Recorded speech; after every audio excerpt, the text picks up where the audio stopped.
Hi there, investigators. It's time to uncover the truth behind another case. The case of Brianna Zunino Dennison. Brianna Zunino Dennison, born March 29, 1988. Brianna's parents are Jeff and Bridget Dennison. When Brianna was 6, her father passed away, causing immense pain for the family. However, with the support of her loved ones, she persevered through the difficult time. Brianna spent her childhood in Reno, Nevada, and Mendocino, California, her mother's hometown. Her love of travel and exploration took her to numerous countries, including Hawaii, New York, Mexico, Jamaica, Japan, Italy, Egypt, Hungary, Austria, and France.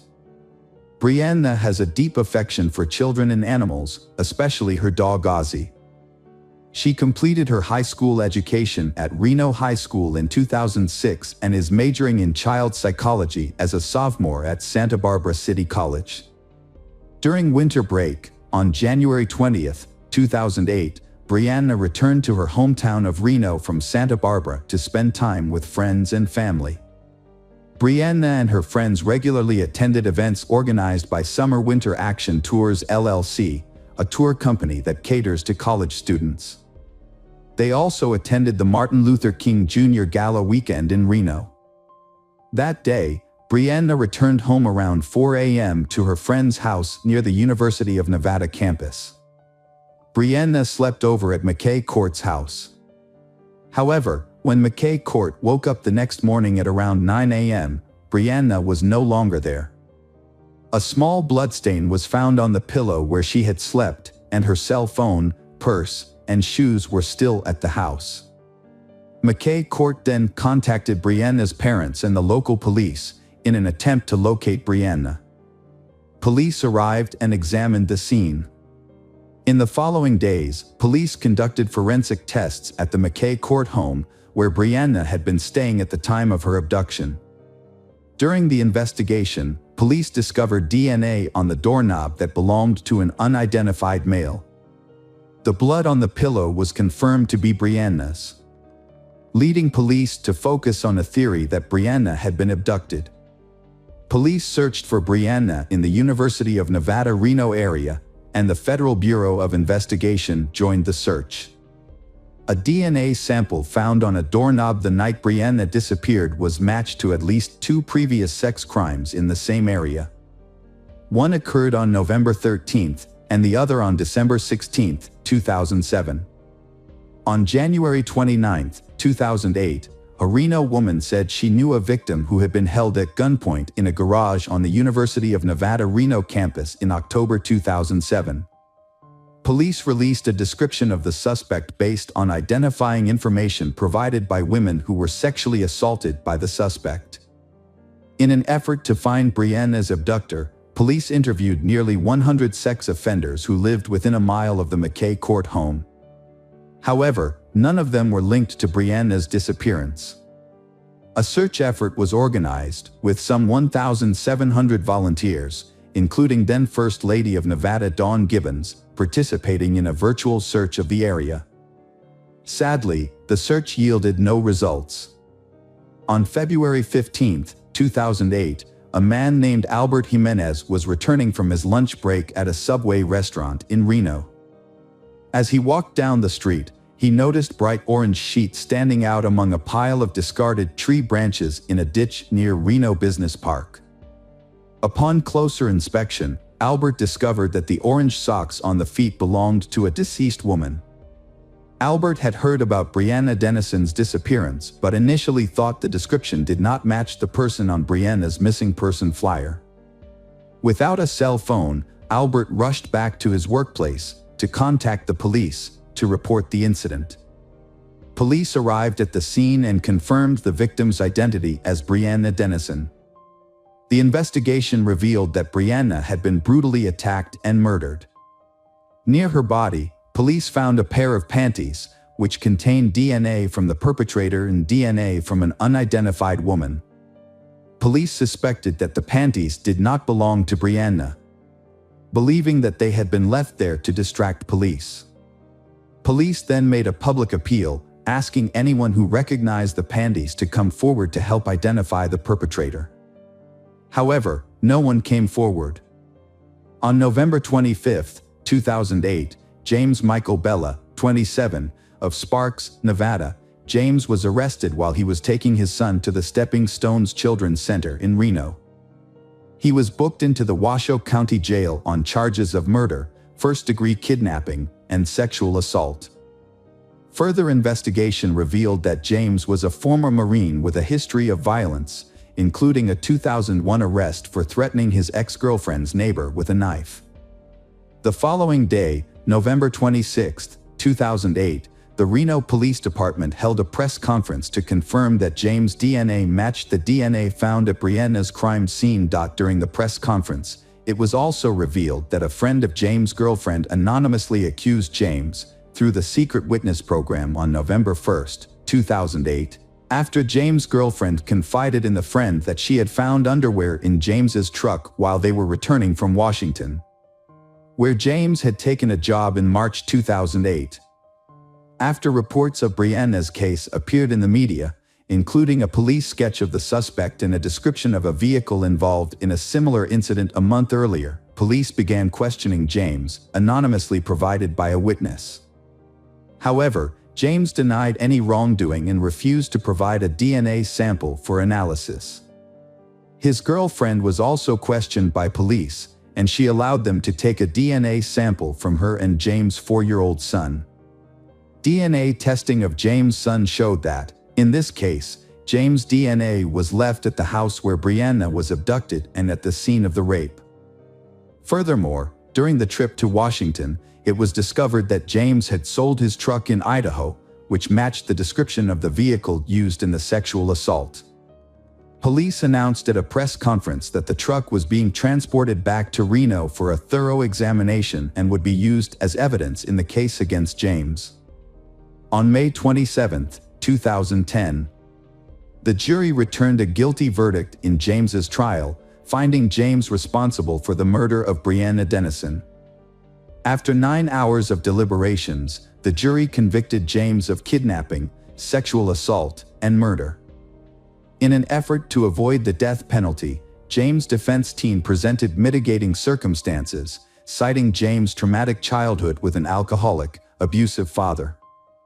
The jurors rejected the mitigating factors and gave James the death sentence instead. Later, on July 30, 2010, James received 4 more life sentences for other crimes, including rape and kidnapping of 2 victims prior to Brianna's abduction and murder. James's appeals have been denied over. The case of Brianna Zunino Dennison is a story of pain, strength, and determination in the pursuit of justice.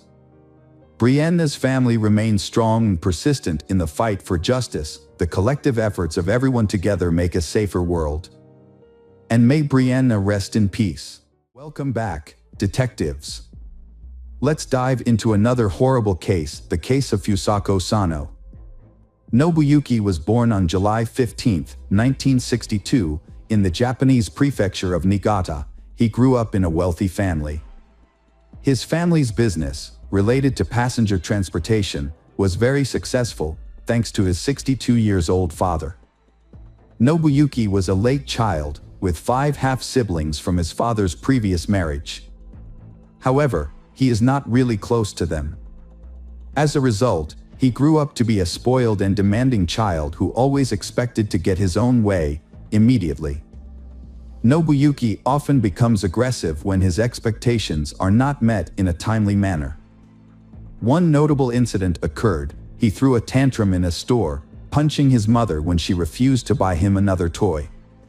Nobuyuki struggled to form relationships with his peers due to his complicated and sometimes unusual behavior. He was also self-conscious about his height, which often caused him to hunch over. This behavior caused his classmates to tease him and give him unflattering nicknames. Despite this, Nobuyuki's family resided in a luxurious 2-story European-style house, which featured a spacious room specifically designed for him. The boy was uncomfortable in the room, fidgeting and expressing fear of being alone. This behavior led his parents to take him to see a doctor. After an initial review, he was referred to a psychiatrist who diagnosed him with multiple disorders, a fear of the dark, a fear of germs and dirt, and a unique of autophobia, fear of loneliness, sociophobia, anxiety related to social interactions. Essentially, he feared both being alone and being around others. As a result, he became a loner in high school, never forming close relationships with classmates, and never having a girlfriend despite his attractive appearance. His peers avoided him, and he became an outcast. The only people he felt comfortable expressing his anger and frustration to were his elderly parents, who forgave him and tried to calm him down with gifts and money. As an adult, he struggled to hold down a job. He frequently got into conflicts with colleagues, neglected his responsibilities, and would often leave work in the middle of the day for no good reason, such as when it was raining and he felt sad. On one occasion, he intentionally hurt a female coworker, likely trying to get her attention out of sympathy. Although the incident was attributed to an accident, he was fired immediately. After being fired, Nobuyuki became unemployed and relied on his parents' financial support. Over time, he became increasingly reclusive, rarely leaving his room, and frequently clashed with his parents. Following a particularly intense quarrel, Nobuyuki started a fire in his home, nearly destroying the house and putting its occupants in harm's way. Nobuyuki was later admitted to a psychiatric clinic for treatment, where he was diagnosed with a depressive disorder, uncontrollable outbursts of aggression, and signs of misogyny, extreme dislike and hatred of women. After a little over a month of treatment, he was discharged, deemed not to pose an immediate threat to others. For a brief period, Nobuyuki remained calm and even began rebuilding the partially burned house, adding a couple of new rooms. However, his efforts were short-lived, and he eventually abandoned the construction project. Nobuyuki became increasingly withdrawn and isolated. He spent most of his time in his room, watching TV. He not only forbade his parents from entering his room, but also the second floor of the house. If they tried to cross this boundary, he would violently lash out at them, punching and threatening to kill them. In the spring of 1989, Nobuyuki began taking walks, but he preferred to stroll near a local school where he could secretly watch the female students.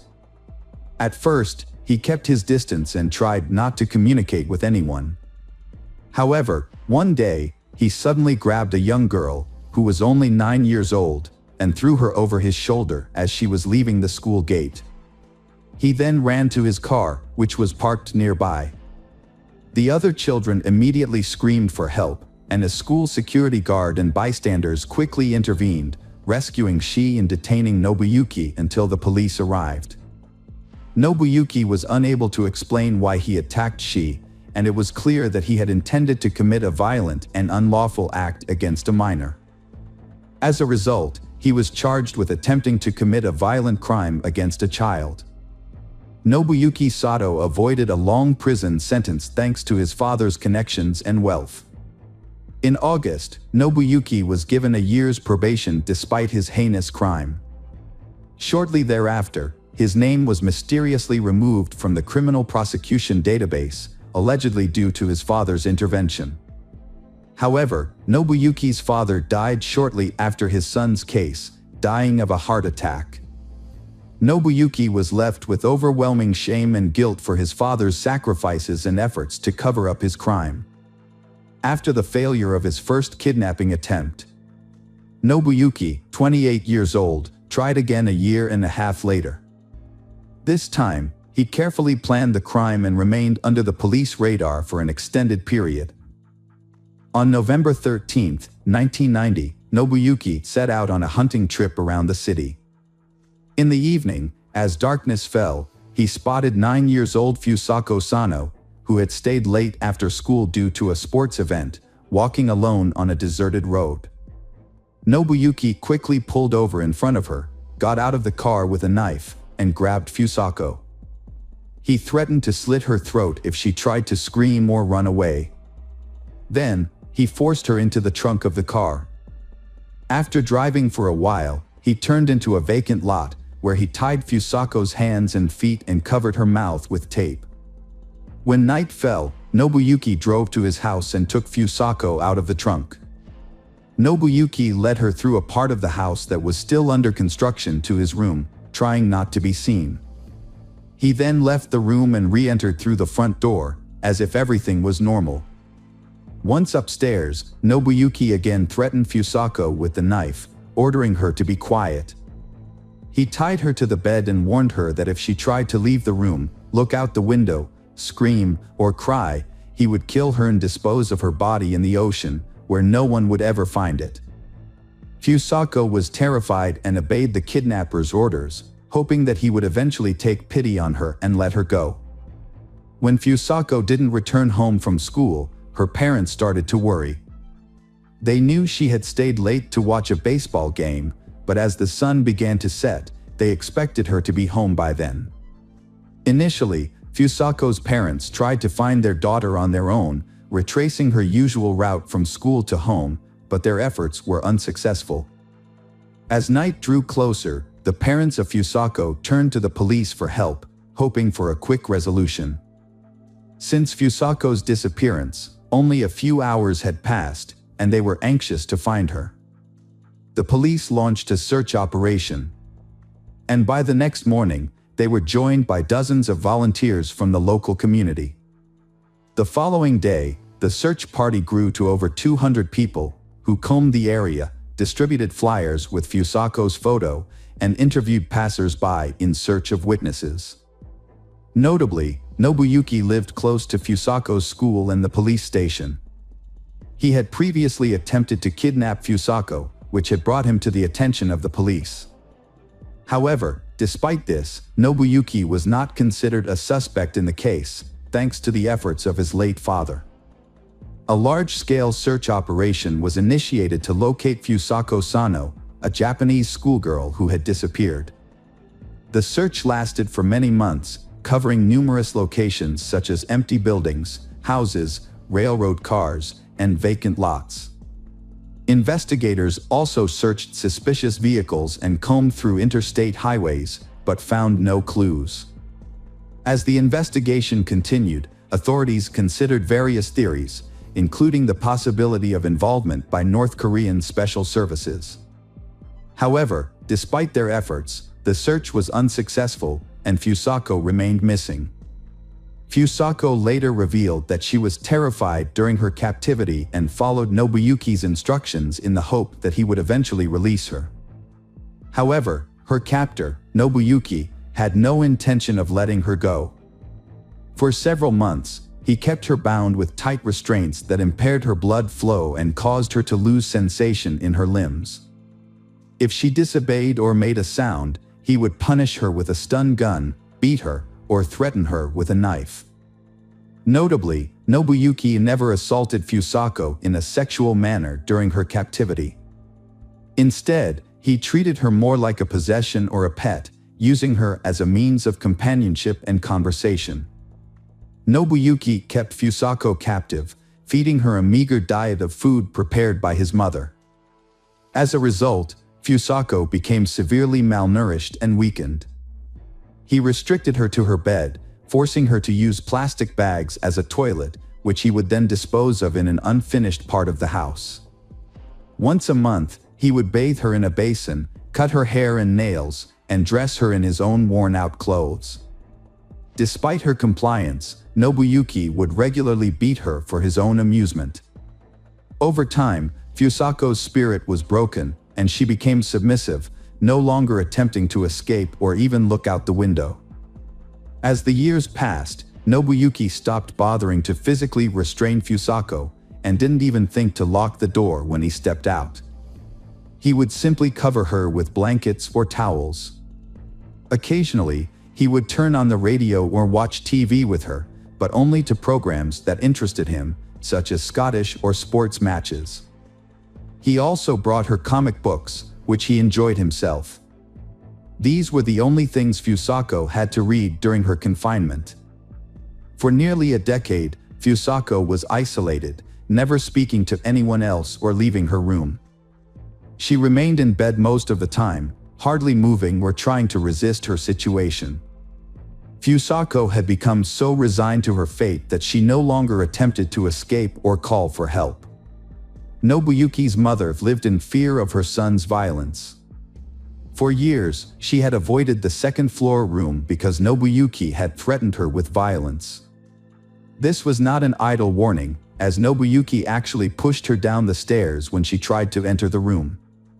She retired in 1996 at the age of 73, and her circumstances became extremely difficult. Nobuyuki regularly abused her, forcing her to follow his rules. Desperate for help, she went to the police in the spring of 1996 and filed a report, stating that she was a victim of domestic violence at the hands of her son. However, the police seemed reluctant to intervene and persuaded her to withdraw her statement, advising her to handle the situation on her own. She also sought help from a public health center, complaining about her son's aggressive behavior and requesting that he be hospitalized for psychiatric evaluation. Her concerns were ignored and she was told her son's actions were not worth worrying about. Instead, she was advised to encourage him to seek help voluntarily. In January 2000, the elderly woman, exhausted from years of physical and emotional abuse, made a desperate call for help. She contacted the hospital and the police, requesting that they send a medical team and officers to her home. Her reason for calling was that her son, Nobuyuki, had brutally beaten her again, tied her up, and used a taser on her multiple times. Authorities finally responded to she's pleas for help and arrived at her house. When the ambulance and police car appeared, Nobuyuki became visibly agitated, aggressive, and resistant. He had to be restrained with handcuffs and sedated with a large dose of medication. Nobuyuki's mother confessed to the authorities that she lived in fear of her son, whose behavior had become increasingly aggressive and uncontrollable. She also revealed that she had not been allowed to access the second floor of her home for years, as Nobuyuki had forbidden it, threatening to kill her if she disobeyed. Upon entering the second floor and Nobuyuki's room, the police made a shocking discovery.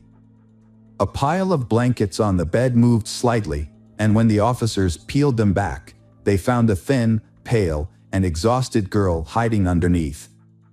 When questioned, she identified herself and revealed that she had been kidnapped by Nobuyuki while walking home from school a long time ago. After the discovery, the police brought Nobuyuki's mother into the room to ask if she knew the captive girl. However, she was shocked and claimed she had no idea that anyone else lived in the house besides her and her son. The kidnapped girl also claimed that she had never seen she before. During questioning, Nobuyuki made a shocking confession. He recalled the day he saw Fusako on the road and thought she was cute, so he decided to take her home with him. According to Nobuyuki, he took care of Fusako, feeding her, washing her, dressing her, and reading her comic books. He only punished her when she disobeyed him. Nobuyuki also admitted that he loved Fusako like a friend and believed she felt the same way about him. He had no intention of letting her go and hoped she would stay with him forever. He enjoyed spending time with her, talking to her for hours about soccer, music, or his favorite comic book characters, and she would listen silently. Nobuyuki claimed that he never locked his bedroom door, but Fusako never tried to escape, which led him to believe that she was happy living with him. A medical examination concluded that despite his mental disorder, Nobuyuki was able to understand his actions and thus was eligible to stand trial. However, questions were raised about whether his mother could be held accountable as an accomplice. She often bought feminine hygiene products for her son, which raised suspicions. Despite her repeated efforts to alert authorities and get medical help for her family, her concerns were consistently disregarded. The case drew widespread attention before the trial even began, the city police facing heavy criticism. Nobuyuki had previously been prosecuted for attempting to kidnap a schoolgirl. But he had managed to avoid suspicion when he carried out his plan. As a result, the local police chief and the head of the regional police department were removed from their posts for failing to control the situation from the start and making numerous mistakes. Nobuyuki Sato went on trial in May 2000. The prosecution thoroughly examined every detail of his actions, including minor offenses. Nobuyuki was found guilty and sentenced to 14 years in prison, the maximum term. He was released in the spring of 2015 after serving his sentence. By then, his mother had passed away in a nursing home, and Nobuyuki had no other relatives. He was found dead about a year and a half later, in early 2017, in a small rented room. The cause of his death was not disclosed. When Fusako was discovered, she was extremely weak and could barely stand. Doctors diagnosed her with exhaustion, dehydration, and muscle atrophy. She also stuttered, was afraid of sunlight, and had lost most of her communication skills. Her parents didn't even recognize their daughter when they saw her after nearly a decade. It took Fusako about a year to recover physically, but her mental health took much longer to heal. She suffered from severe post-traumatic stress disorder and became withdrawn, avoiding people. Her intelligence was also affected, remaining at the level of a 9-10 years old child. Her parents took her out of town, changed her name to Sachiko Yamada, and refused to speak to the press. Over time, Sachiko made friends, took up photography, and even passed her driver's license test. In 2007, a family outing took a devastating turn when her father accidentally drowned in a pond she tragically witnessed. Hello friends, welcome to our channel. Today we're going to take a look at another horrible case with you, the case of Chris Watts. Shanann and Christopher Watts, both from North Carolina, met in 2012. Shanann was from Aberdeen while Chris hailed from Spring Lake. On November 3, 2012, they got married, but not everyone was pleased with their union. Chris's parents, Cindy and Ronnie Watts, did not attend the wedding due to Cindy's dislike of Shanann and the way she treated her son. A year after their wedding, Shanann and Chris made a significant decision to buy a new home in Frederick, Colorado. This marked a new chapter in their lives as they started fresh in their new home. After relocating to Colorado, the couple looked forward to starting a family. Their dream was realized on December 17, 2013, with the birth of their daughter, Bella Marie. 2 years later, on July 17, 2015, they welcomed their second daughter, Celeste Catherine, affectionately known as Cece. Shanann was diagnosed with lupus at a young age, a chronic autoimmune disease that affects various parts of the body. The immune system mistakenly attacks healthy cells and tissues, producing autoantibodies that target and destroy them, leading to inflammation and tissue damage. This diagnosis brought devastating news. It would be challenging for her to conceive and have children. Shanann had always dreamed of becoming a mother, and this revelation shattered her. However, she defied the odds, experiencing the incredible joy of motherhood, not once, but twice. Shanann was a warm and compassionate person who radiated kindness and positivity. Those who knew her described her as a loving and caring individual who made everyone feel welcome. She had a driven personality, always striving to create a better life for herself and her family. Her vibrant and warm nature effortlessly drew people to her. Shanann was an exceptional mother to her two daughters, Bella and Cece. Her love for them was boundless, and she cherished being a mother more than anything in the world.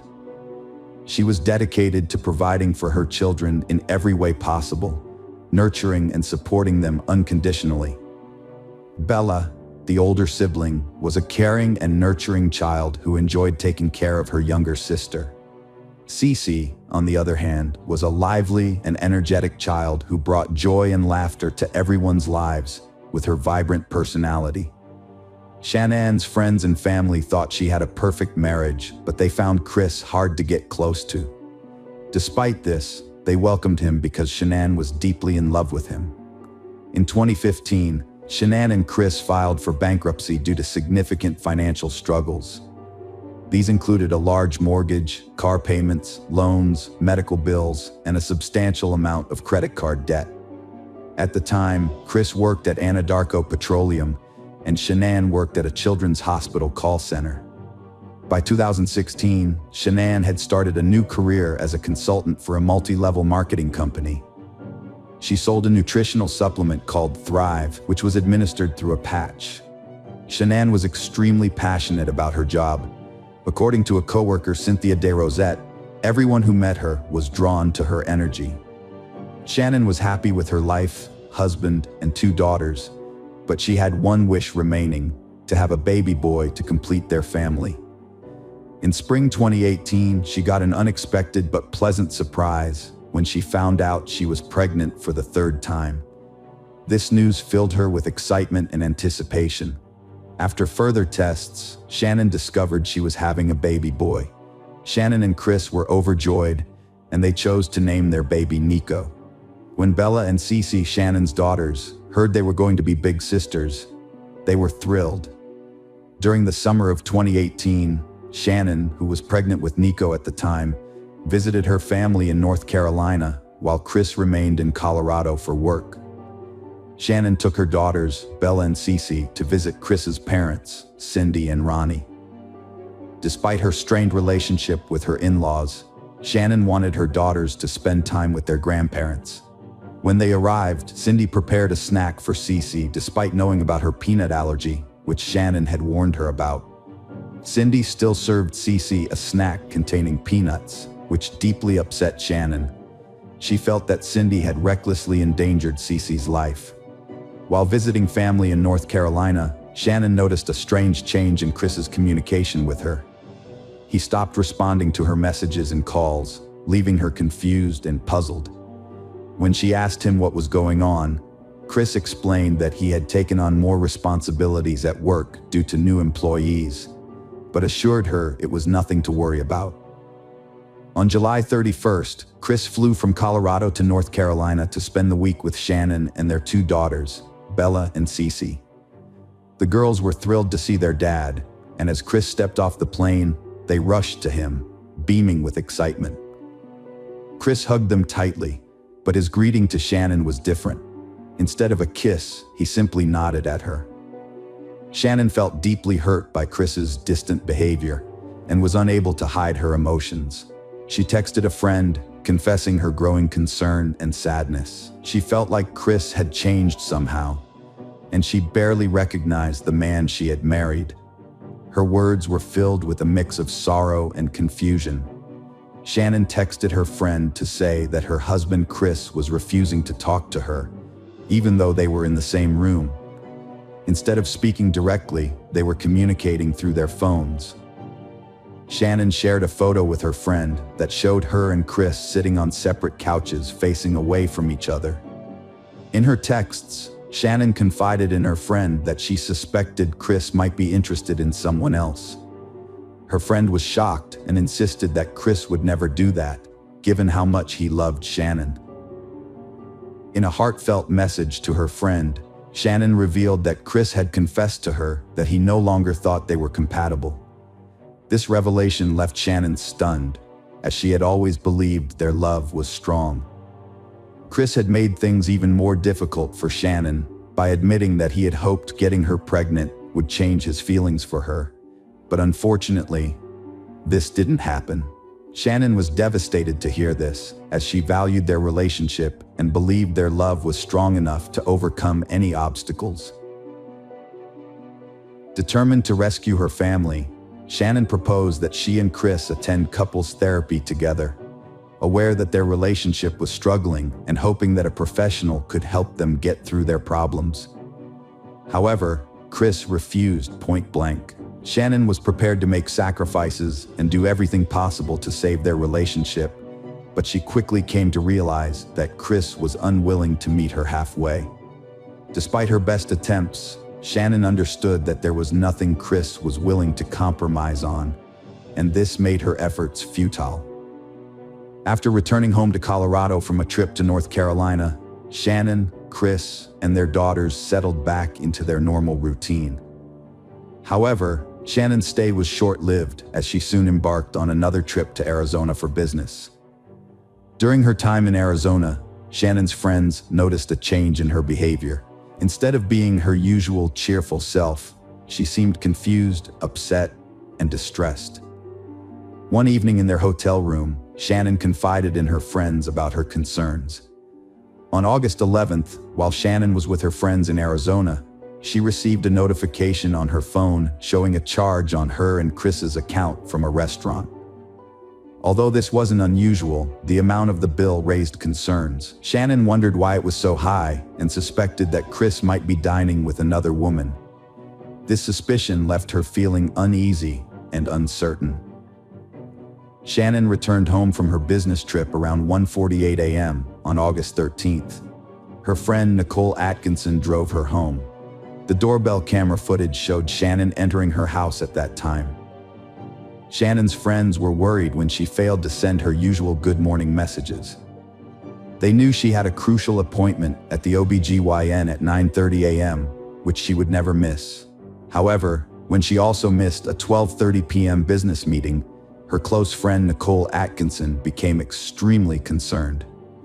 Nicole was convinced something was amiss when no one had heard from Shannon all day.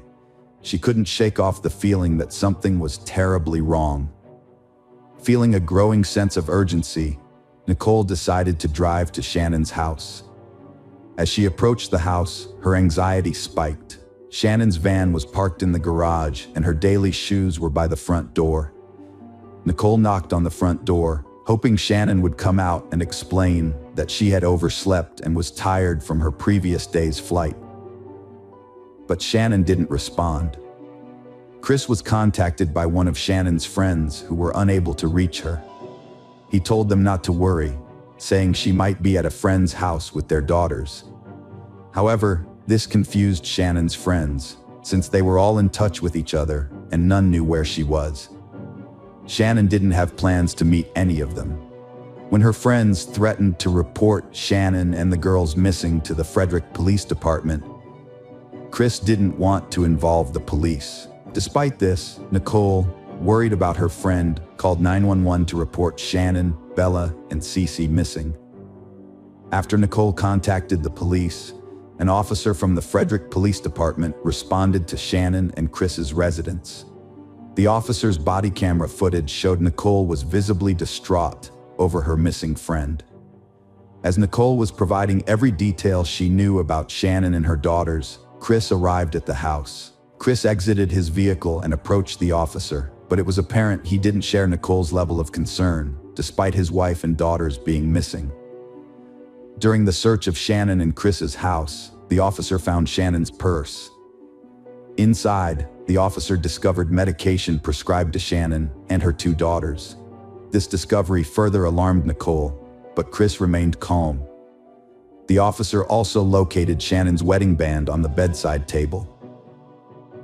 The officer and Chris visited a neighbor to review footage from their security camera, which captured part of Shannon and Chris's driveway and garage. The footage showed Chris opening the garage door, moving around, and leaving the home at 5:28 a.m. As they watched the TV footage, Chris's demeanor began to shift. He grew nervous and fidgety, seemingly uncomfortable with what he was seeing on screen. Even his neighbor noticed Chris's strange behavior. When Chris left the house, the neighbor discreetly confided in the officer, expressing doubts about Chris's behavior, stating that he didn't think Chris was acting normally. Concerned about Shannon's well-being, her friends wanted to launch a search for Bella and Cece immediately. However, Chris vetoed the idea, warning them against joining the search. His lack of concern for his wife and daughters deeply troubled Shannon's friends, who couldn't understand his apathy. Officers went door to door in Shannon and Chris's neighborhood, asking residents if they had seen Shannon or noticed anything unusual. The next day, the FBI and the Colorado Bureau of Investigation joined the search for Shannon, Bella, and Cece. The Boulder Police Department also provided cadaver dogs to search the property and house. As officers searched the home, A handler commented that the house smelled of cleaning solutions and looked unusually clean, which raised suspicions. The presence of cleaning solutions suggested that someone might be trying to conceal evidence or clean up potential clues. Chris gave an interview outside his home while it was being searched, saying he and Shannon had an emotional conversation before she left, but no argument. He made a heartfelt plea for their return, but came across as aloof and unemotional, sparking suspicion. On August 14th, Special Agent Coder conducted an interview with Chris. During this interview, Chris shared his theory that Shannon might have taken the girls to a friend's house to relax and unwind given the situation. Meanwhile, the police station was flooded with tips about potential sightings of Shannon and the girls, including various photographs. However, when asked to identify any of the individuals in the photos as his missing wife and daughters, Chris was unable to do so. Agent Coder also inquired about Chris and Shannon's marriage. Chris asserted that he had never been unfaithful to Shannon, and, to the best of his knowledge, Shannon had never been unfaithful to him either. He explained that they were the kind of couple who would confide in each other if they ever felt the urge to stray. Throughout the interview, Agent Coder observed Chris's unusual behavior, specifically his frequent hand movements towards his neck. This caught Agent Coder's attention and sparked his suspicion, leading him to wonder if these movements might be indicative of something more significant. During the interview, Agent Coder stepped out briefly to share his suspicion with the other officers that Chris might have strangled Shannon. As more time passed without any sign of Shannon or her daughters, worry and despair deepened among their loved ones. Despite their growing doubts about Shannon's safety, they clung to the hope that Bella and Cece might still be alive. Chris was released from the police department after 3 hours of questioning. However, the authorities asked him to return the next day, August 15th, for a polygraph test, and he agreed. On August 15th, Chris picked up his father from the airport and drove to the Frederick Police Department. Tammy Lee from the Colorado Bureau of Investigation administered the polygraph test. During the test, Chris denied knowing Shannon's whereabouts and claimed he had no role in her disappearance. He didn't pass the test, leaving detectives convinced of his involvement in the disappearance and deaths of his wife and daughters. However, they still needed to persuade him to confess. The special agent, Tammy Lee, a highly skilled coder and polygraph expert, confronted Chris about his failed polygraph test results. Chris admitted that he had not physically harmed Shannon, but acknowledged that he had caused her emotional suffering. Additionally, he confessed to having an affair with a coworker named Nicole Kessinger. Chris expressed remorse for his infidelity, stating that he had never intended to engage in such behavior. However, he denied any involvement in the disappearance of his family. During the interview, Chris asked to speak with his father, Ronnie. The officers were initially hesitant, worried that allowing Ronnie into the room would prompt Chris to request legal representation. Despite their reservations, they allowed it, hoping Ronnie's presence might persuade Chris to confess. In the interrogation room, Chris confessed to killing Shannon, claiming he did it because she had supposedly harmed their daughters, Bella and Cece. However, Shannon's friends were certain Chris was lying, knowing that Shannon would never hurt her children, whom she loved deeply and was eager to welcome her new son, Nico. Chris admitted to burying Shannon's body in a shallow grave at one of his work sites and disposing of his daughters' bodies in oil tanks. Despite being arrested and taken into custody, he persisted in denying any harm to them. The detectives didn't believe for a second that Shannon had harmed her daughters. Chris pleaded guilty to avoid the death penalty and was sentenced to life in prison without parole.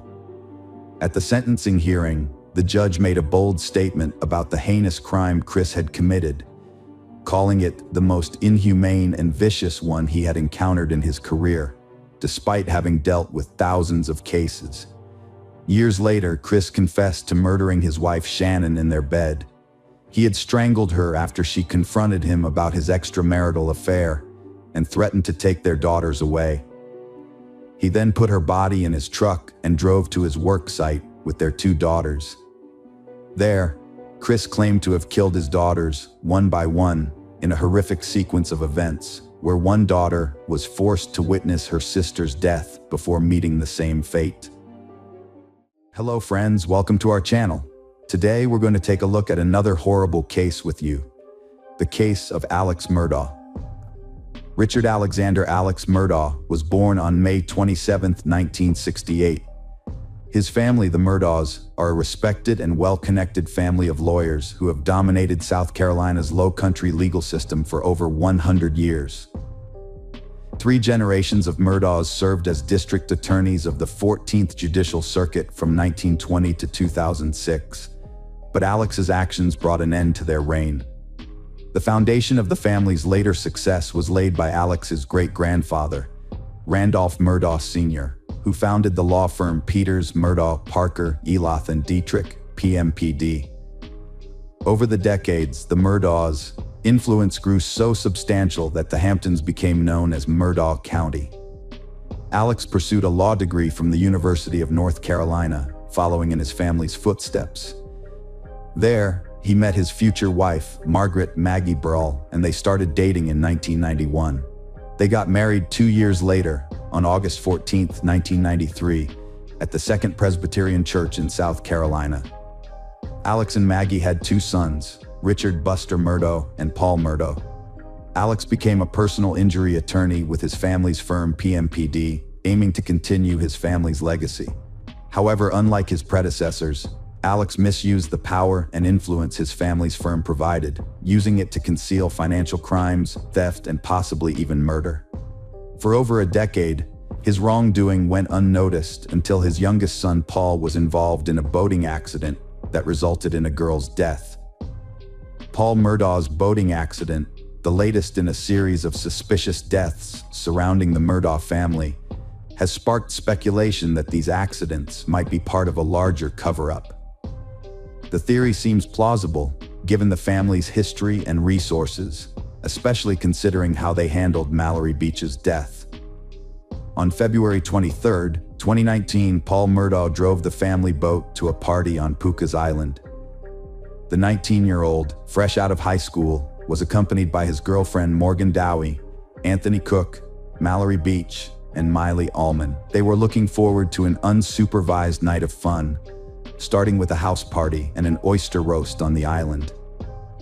To ensure a fun night, Paul used his older brother's identity card to buy beer and hard liquor. The group departed from the Murdaugh River House around 7 p.m. By midnight, they were ready for more fun, so Paul suggested driving the boat to downtown Beaufort, where he and Connor had a few more drinks. At around 1 a.m., they headed back to the boat. As they walked back, a surveillance camera caught a tender moment between Anthony and Mallory. By this time, Paul had drunk a lot of alcohol, and according to the other passengers, he began acting strangely around 1:15 a.m. Once they were back on the water, the situation rapidly deteriorated. Paul's behavior became erratic, and the group started arguing with him. He was driving the boat in circles, clearly drunk. Anthony wanted to get off on a nearby rock, but Paul refused to let him. Morgan said Paul left the steering wheel multiple times to argue with her and Mallory, who was terrified. According to the GPS data from the onboard Garmin device, the boat's speed increased at some point. Paul was behind the wheel when the boat crashed into the Arur Creek Bridge at 2:20 a.m., despite his denial that he had been speeding. As a result, Mallory was thrown into the water. The others were also hurt, with Connor suffering a broken jaw and Morgan's hand being badly injured. Connor managed to call 911 and help arrived quickly. When the Beaufort County Deputy Sheriff arrived, he found the teenagers in a state of distress. Anthony was particularly agitated, having tried to rush towards Paul after witnessing the scene. The police investigation revealed blood in the main compartment of the boat and a large gash in the hull from the impact. It was clear that all the teens were heavily intoxicated. While Anthony was not taken to the hospital, the others were transported for medical treatment. Paul was the most agitated of the group, with a blood alcohol level of 0.243, significantly exceeding the legal limit. That night, Alex Murdaugh, Paul's father, was visible as he moved from one hospital room to another, attempting to calm them down and mitigate the situation. Following an 8-day search, the search party finally discovered Mallory's body, and the coroner's report stated that her cause of death was a combination of blunt force trauma to the head and drowning. Despite multiple eyewitness accounts, including Paul's girlfriend Morgan, who claimed Paul was out of control at the steering wheel on the night of the incident, he was neither arrested nor charged. This led to speculation that Alex Murdaugh had somehow manipulated the justice system to spare his son. In March 2019, the Murdaugh family faced a wrongful death lawsuit filed by Mallory's family. The lawsuit alleged that Paul's mother, Maggie, was aware her son was drunk when they went boating and had provided the necessary identification to purchase alcohol. It wasn't until April 18, 2019, which coincided with Mallory's 20th birthday, that Paul was charged with 3 felonies: boating under the influence, causing Mallory's death, and seriously injuring 2 other passengers. Paul pleaded not guilty and was released on a $50,000 bond. Unfortunately, Paul did not live to face trial as he passed away before the proceedings. This incident added to the tally of seemingly accidental deaths linked to the Murdaugh family. Additionally, the murder of openly gay teenager Stephen Smith has also been associated with the Murdaughs. Stephen was discovered dead on July 8, 2015, in the middle of a road in Hampton County, South Carolina, with blunt force trauma to the head. The initial ruling was a hit-and-run incident with no suspect arrested. However, Stephen's mother believed he was the victim of a hate crime, as he had been a classmate of Alex Murdaugh's oldest son, Buster, in high school, and there were rumors of a romantic relationship between them. Some people believe that Buster might have been involved in Stephen's death, and that the claim he was killed in a hit-and-run was fabricated to conceal the truth. However, it wasn't until March 22, 2023, that the South Carolina Law Enforcement Division reopened the case, declaring Stephen's death a murder, although no suspects have been identified.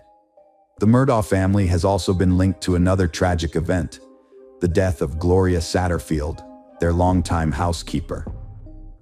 On February 2, 2018, Gloria suffered a severe head injury after falling down the stairs at the family's Moselle residence.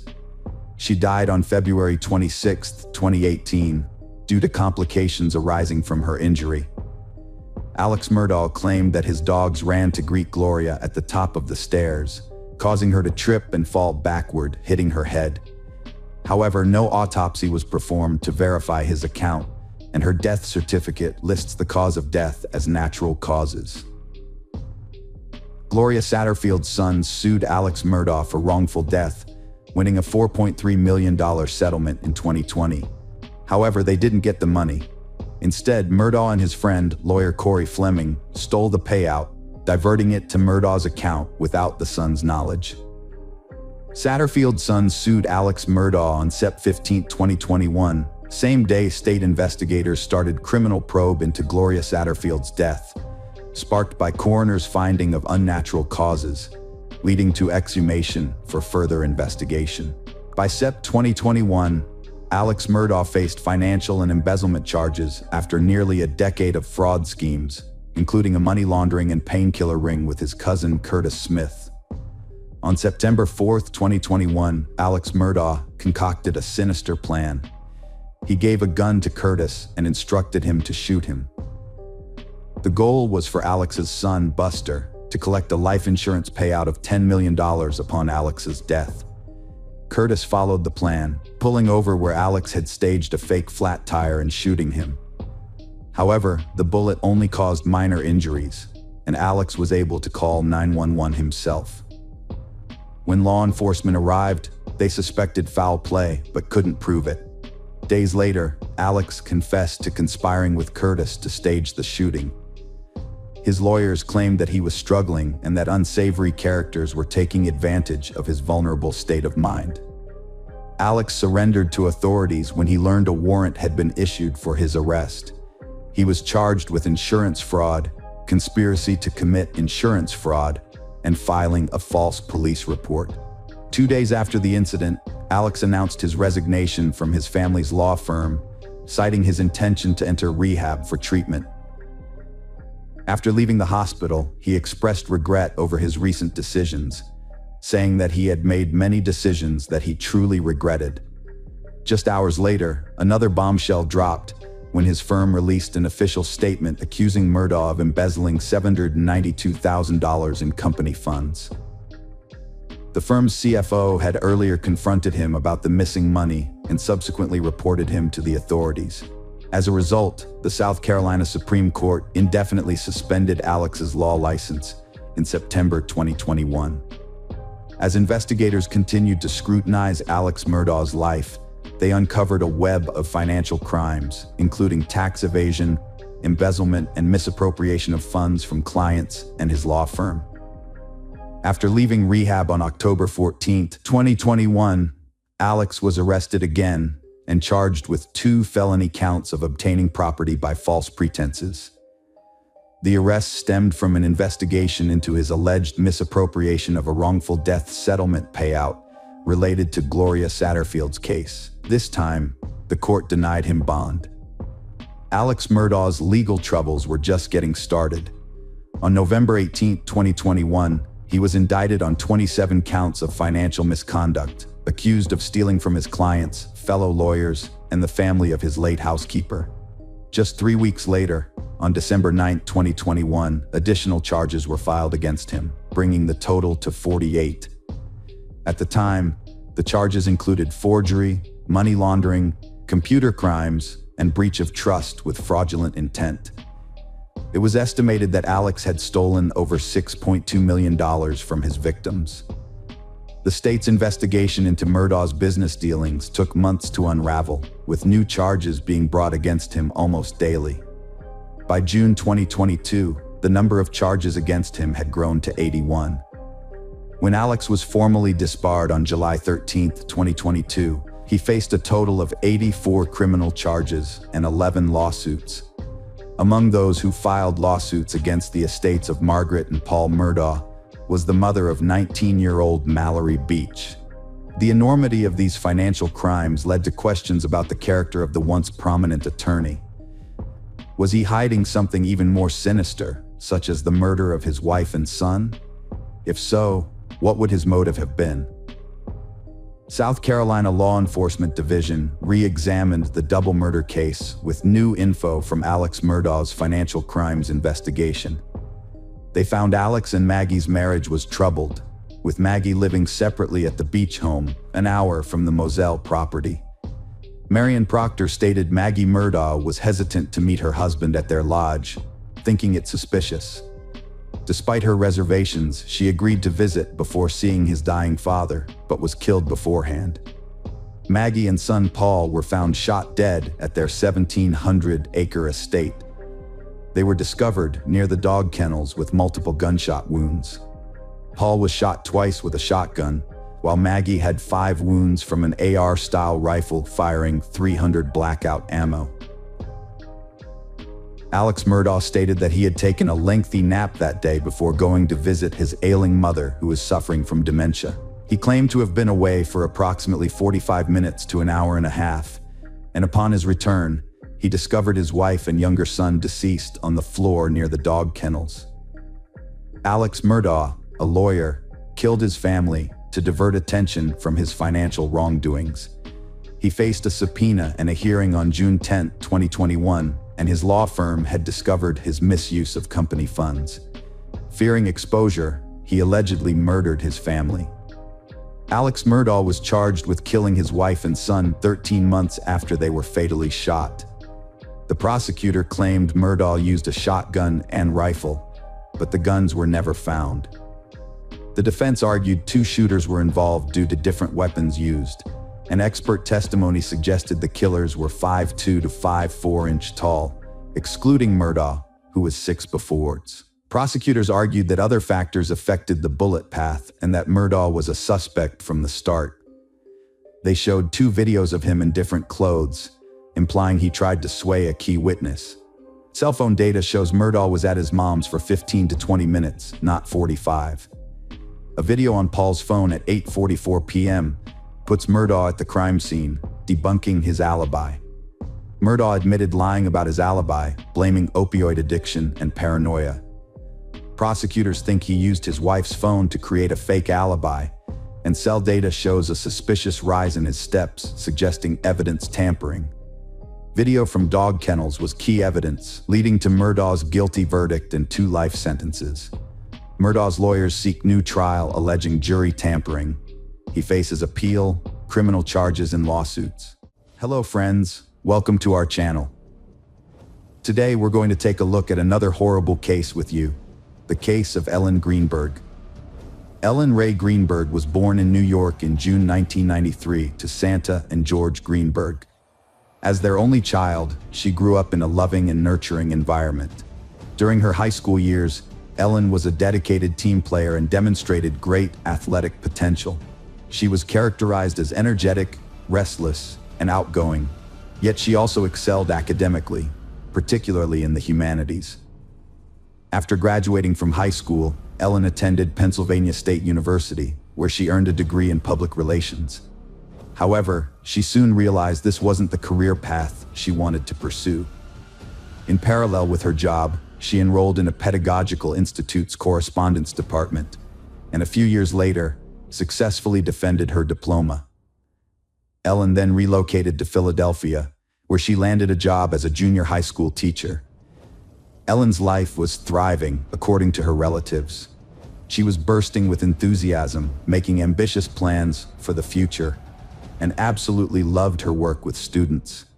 It was during this period that she met Samuel, also known as Sam Greenberg, a young man from a wealthy and prominent family in the city. Sam's parents ran a large business, and his uncle was renowned as one of the top lawyers in the state.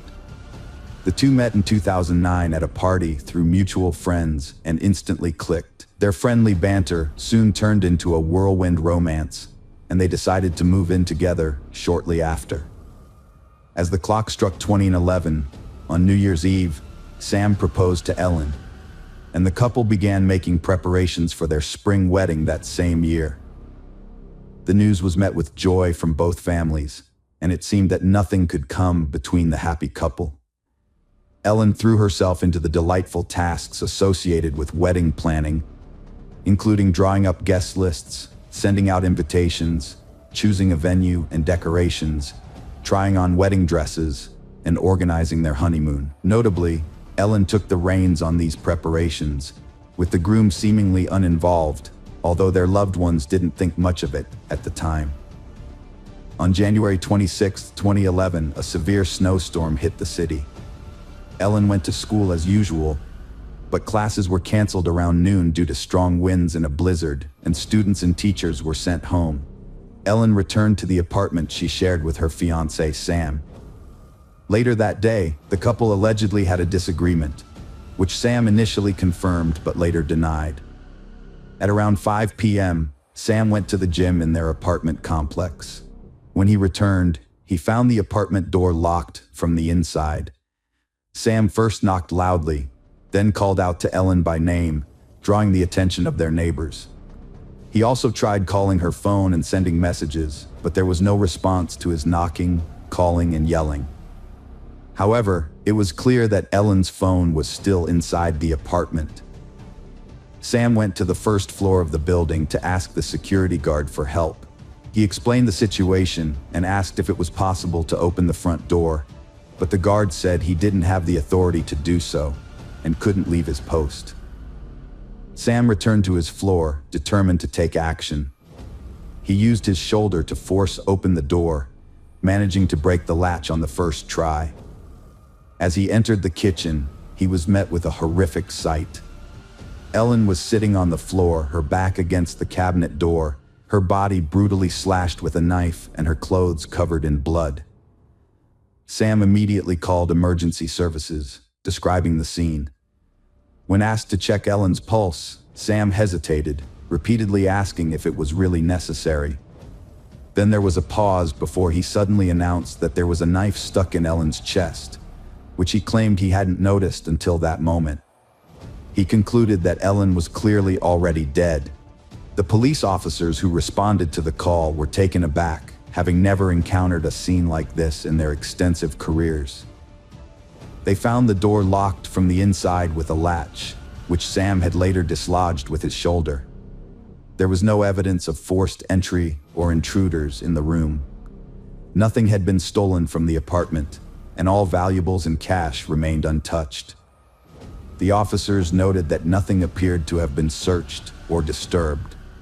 However, the most striking aspect emerged when the deceased girl's body was examined. There were no signs of struggle or attempts at self-defense, suggesting that the event occurred suddenly and the victim had no time to react. The body bore approximately 24 stab wounds of varying depths, with the fatal blow delivered to the heart, claiming Ellen's life. The investigation's gross negligence in examining the crime scene and the victim's body will be revisited later. This oversight allowed crucial evidence to go undetected, permitting a potential perpetrator to remain at large. What was even more bizarre was the police's behavior, who, even before the medical examination, seemed to think that Ellen's injuries were self-inflicted. The fact that Ellen had been experiencing panic attacks and was seeing a psychologist and was on prescription medication led them to believe that she had attempted to take her own life. Ever since she had started suffering from an anxiety disorder, Ellen had been prone to panic attacks. The situation was so severe that she had sought professional help from a psychologist. She tried not to burden her family with her concerns, and they, in turn, had attributed the changes in her behavior to pre-wedding stress and excitement. The psychologist who worked with Ellen had prescribed her 2 medications to help manage her anxiety, which she took regularly. As the psychologist would later report, neither of these medications, whether taken separately or together, could have had any adverse effect on Ellen's mental state, leading her to contemplate death. The specialist also noted that, despite her anxiety, Ellen had never had such dark thoughts. Ellen's friends and colleagues observed a change in her behavior after she moved in with Sam. She became anxious, restless, and hesitant to make decisions without consulting him. Whenever faced with a situation, Ellen would say she needed to discuss it with Sam and couldn't give an answer without his input. Ellen's parents also noticed these changes, but whenever their daughter tried to open up about her emotional struggles, she would insist that Sam was not the cause. Interestingly, 3 weeks before the tragedy, Ellen told her mother that she wanted to quit school, drop everything, and move back to her parents' house. Her mother was taken aback but reassured Ellen that she was always welcome to return home, no questions asked. However, Ellen never mentioned it again. Later, it was suggested that after the couple moved in together, Sam became violent towards his fiancée, and she lived in fear, too afraid to confide in anyone about the abuse. Although the psychologist Ellen saw did not confirm or deny this, they observed that Ellen struggled to put her feelings into words and describe what was troubling her. It seemed as though she wanted to reveal something significant, but her fear held her back. The case was plagued by inconsistencies and unanswered questions from the start. What's striking is that nobody made a serious effort to investigate these anomalies. The investigation was remarkably sloppy, with the crime scene and body examination poorly handled and expert analysis lacking. Many crucial details, facts, and evidence were disregarded and lost forever, making it impossible to reconstruct the events of the incident accurately. There were no signs of self-defense injuries on the victim's hands, suggesting that she did not try to fight back. Her body, however, showed multiple bruises. According to her fiancé, these were likely caused by her participation in team sports. Ellen's parents disputed this, stating that their daughter had not had time for sports or gym activities recently due to her busy work schedule and active wedding preparations. No suicide note was found, and Ellen's body showed signs of a brutal attack. Yet, investigators quickly suggested that she might have taken her own life. The presence of food spices and a cutting board on the kitchen table led them to theorize that Ellen had started preparing dinner, only to suddenly decide to end her life by cutting herself with a knife. However, the autopsy revealed that Ellen's body had nearly 24 stab wounds of varying depths, with 10 of them inflicted from behind. Given the severity of some of these wounds, medical experts questioned how she could have continued to move and inflict such injuries on herself, eventually stabbing herself in the heart. This raised serious doubts about the initial suicide ruling. Despite these contradictions, the investigation stuck to its original version, refusing to open a criminal case. The main reason cited was the lack of evidence of an intruder in the apartment and the absence of any signs of self-defense. Some concerns were raised about the possibility of forced entry into the apartment due to the unusual latch on the inner part of the door. This latch could be closed from the outside, but not fully. If the latch had been fully closed from the inside, it would have been impossible to break it open with a single shoulder blow without damaging the doorway. However, based on the nature of the damage, it appeared that the latch was only partially closed, which would have been possible from outside the door. Sam testified that he sought help from a security guard, who accompanied him upstairs and witnessed him kicking down a door. However, the guard disputed this, stating that he never left his post. Despite this discrepancy, the investigation did not pursue the matter, deeming it irrelevant.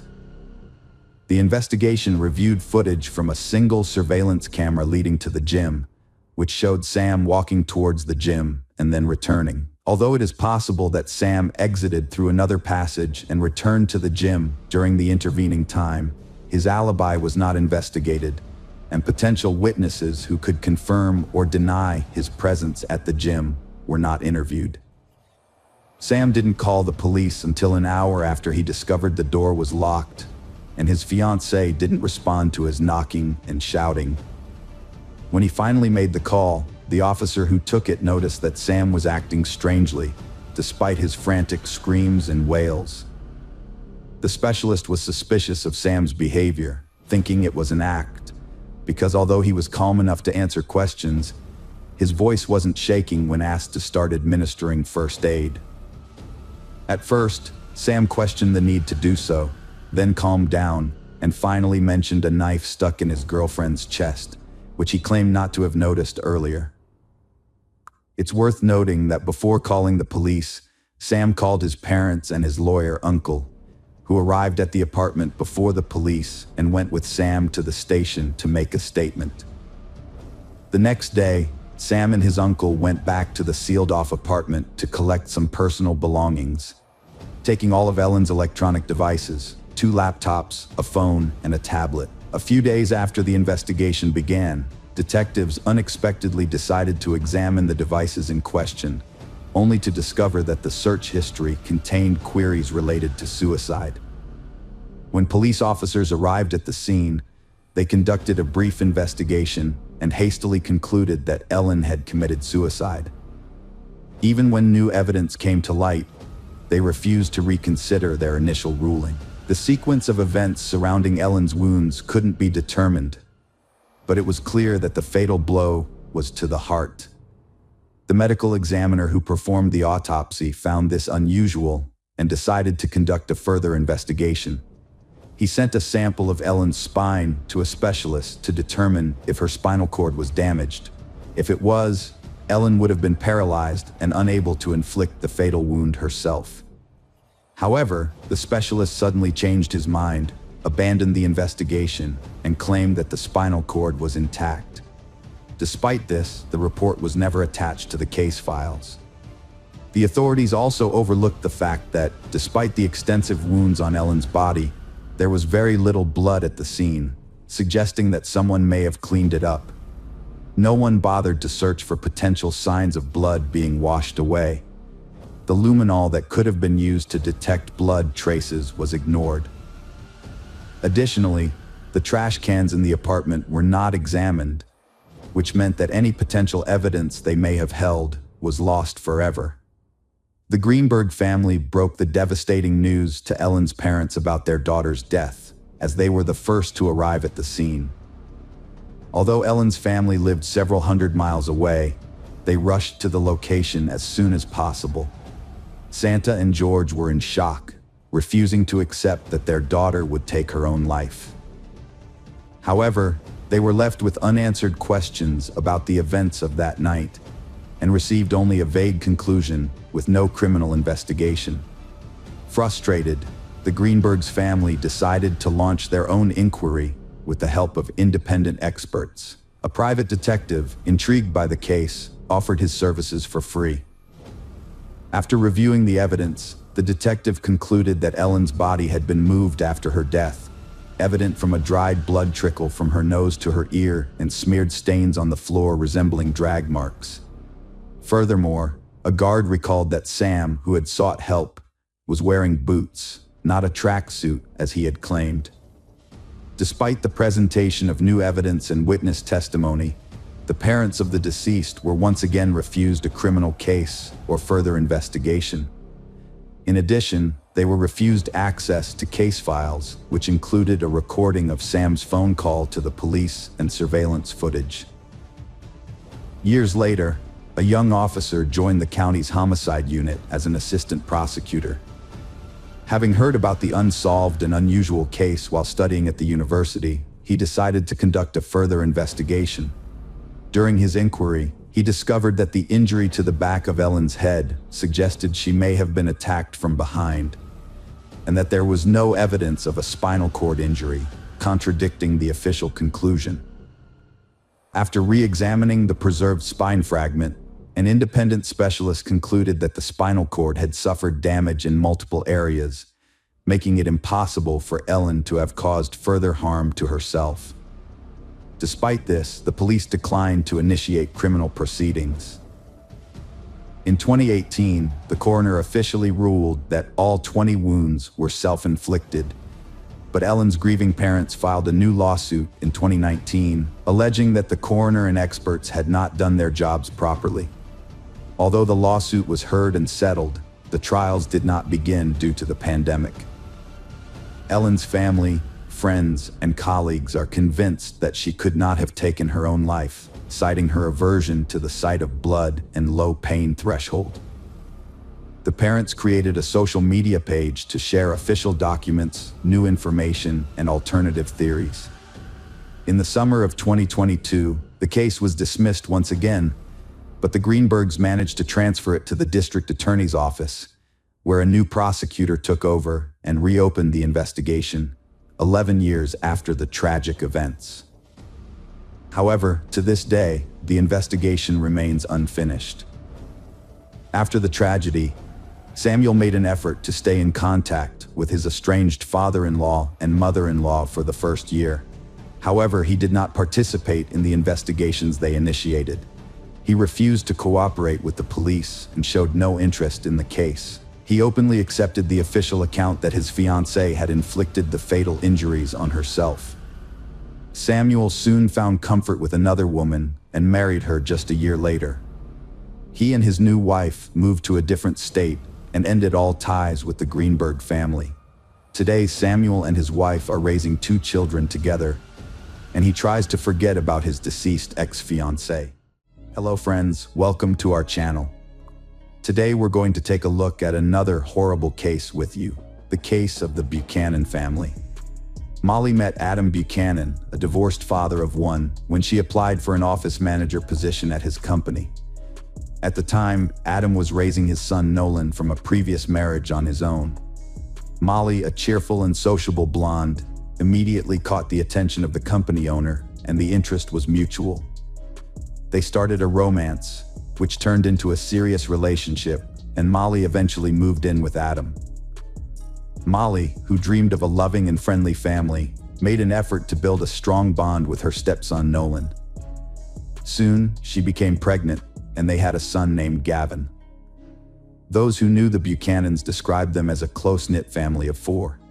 Adam, who owned a construction company, earned a comfortable living, and the family even purchased a vacation property in El Dorado County, California, a small cabin on 19 acres in Greenwood. The cabin was rustic, with no electricity, water, sewer, or gas.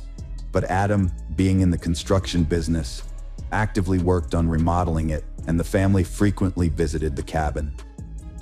On September 13, 2015, at 10 a.m., the Garden Valley Fire Department responded to a wildfire in Greenwood Township, western El Dorado County, on Highway 193 between Coloma and Georgetown. Upon arrival, they found that the fire had destroyed 10 acres of the property, and the cabin had burned to the ground, with charred remains in the ashes. The fire department personnel left the scene untouched. At 11 a.m., firefighters alerted the El Dorado County Sheriff's Office to the fire scene, unsure of what they were dealing with. Initially, they suspected a pet might be trapped inside the house. However, upon arriving, the coroner faced a challenging situation. The house was still smoldering, making it impossible to inspect the interior. They had to wait for the flames to die down and the temperature to decrease. Once the coroner could examine the house, they detected the pungent smell of burnt flesh and soon discovered a human skull and charred torso. It became apparent that the tragedy had claimed a life. The officer called for backup, and additional officers from the sheriff's office arrived to conduct a meticulous investigation of the scene. The evidence led to an obvious conclusion: the isolated cabin, located in a remote area, was not the primary residence of its owners, but rather a vacation retreat. A Dodge truck and trailer were found on the adjacent property, and running the license plates could identify the owner. It was possible that the owner was the wildfire victim. It was quickly discovered that the vehicle and trailer belonged to Buchanan Construction, a company owned by Adam Buchanan. Buchanan, the owner, lived 160 miles away from the accident scene, a 3-hour drive from Bonita, California. This information supported the police's initial assumption that the house served as a country retreat for city dwellers who vacationed there to escape the hustle and bustle. It remained unclear who was inside, the company's owner, Mr. Buchanan, or someone else. The detectives began their investigation with the owner's name as their first clue. The Bonita police officer's task was to verify that all of Buchanan's family members were safe and at home. At the correct address, the officers arrived at the Buchanan's driveway, where they noticed a white Ford pickup truck. When they knocked on the door, Adam's 16-year-old son from his first marriage answered, looking surprised, and asked what had brought them to his doorstep. To avoid alarming the household, the officers decided to first establish who was present in the house. They didn't want to assume that the company car's disappearance was necessarily linked to the owner himself. It could have been taken by someone else from the company. Nolan Buchanan informed the officers that his father, Adam, had left for the weekend to his country estate, 160 miles away, with his partner Molly and their 8-year-old son Gavin, and they were expected to return in the evening. According to Nolan, his father had entrusted him with taking care of the house. Although the remains found in the cabin were not yet confirmed to be those of the Buchanans, the information gathered and the discovery of 2 sets of remains by the evening of September 13th were enough to declare the family missing. The El Dorado County Police visited Nolan's home on September 14th to question him further and determine who had perished in the fire. However, they were met by Adam's parents, Howard and Susan Buchanan, who explained that their son, the cabin's owner, regularly visited the property to perform his own repairs. The parents were extremely worried, having been unable to contact their son or daughter-in-law until then. The officers learned that the house relied on generators for power, but it had no electricity at the time of the incident. The presence of gas cylinders inside the cabin led to 2 possible theories. The fire could have been either an accident or intentional. By Sept 15th, investigators collected evidence, including debris from a nearby fire pit, which changed the case's direction. A skull with a bullet hole was found, revealing a homicide, not an accidental fire. Forensic DNA testing showed the bullet was lodged in the victim's thigh. The skull belonged to a child, making murder the primary focus. The fire was intentionally set to destroy evidence. Next, investigators sought to determine the circumstances. Burglary gone wrong, family suicide, or a grudge against Adam Buchanan of Buchanan Construction? Investigators pursued the theory that Molly's murder was a crime of passion, examining her life for enemies and her marriage for clues. As leads dried up, they focused on the troubled relationship, marked by abuse, sleeping apart, and intense arguments. Molly's mother feared they'd kill each other, yet Molly stuck with Adam, briefly fleeing with their son. The couple enjoyed hunting near home, where guns were common. Police suspected another fight escalated. One spouse shot the other, then took their own life. However, an inconsistency emerged. If the tragedy was caused by a conflict between the husband and wife, logic dictates that the instrument of the crime would be found near the remains of one of them. But this was not the case. Investigators theorized that the weapon might have been damaged in the fire, making it less conspicuous than expected. Over 5 days, forensic team members meticulously sifted through the ashes in the home, conducting a meticulous search. Despite their thoroughness, they did not find the expected result. No weapons were discovered in the house. By this time, the forensic examination results were in. The examination confirmed that the DNA of the bodies matched Adam Buchanan, Molly McAfee, and their 8-year-old son. All 3 victims had suffered gunshot wounds prior to the fire, and the angle of the bullet wounds ruled out the possibility of suicide. The lack of firearms suggested that a 4th person, unknown until then, was present in the house, shot the Buchanans, and the investigation had to start anew. Police had no option but to turn to 16-year-old Nolan, the son of the deceased. Nolan informed the officers that his family had driven away in an old Dodge truck. According to Nolan, his father chose to use the company vehicle instead of his personal Ford, which was parked in the driveway, because the truck and trailer were already loaded with rocks to decorate the area around his country cabin. This was the truck that police found near the burned structure. When questioned about why he didn't accompany his relatives on vacation, Nolan reiterated that he had to stay behind to take care of the house and garden while his father and stepmother were away. Nolan also mentioned that there was a neighbor growing illegal marijuana on the edge of the Buchanan property, which had led to frequent arguments between his father and the neighbor, with his father demanding that the neighbor stop planting it and threatening to report the issue to the police. When discussing the family business, Nolan revealed the company's financial struggles, including downsizing and a significant reduction in employees from what his father had mentioned. The business debts were accumulating rapidly. The investigation now had valuable information and a suspect, specifically a neighbor, given the common link between violent crime and illegal drug cultivation in that area. The detectives believed the threat of reporting to the police could have led to the murder of Buchanan and his family. However, the issue was that they didn't know which neighbor they should focus on. After the family's murder, the financial crisis engulfing their business had to be addressed. On September 18th, the police visited Adam's company and questioned the employees.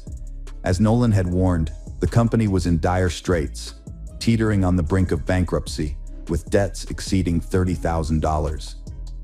As a result, some employees lost their jobs.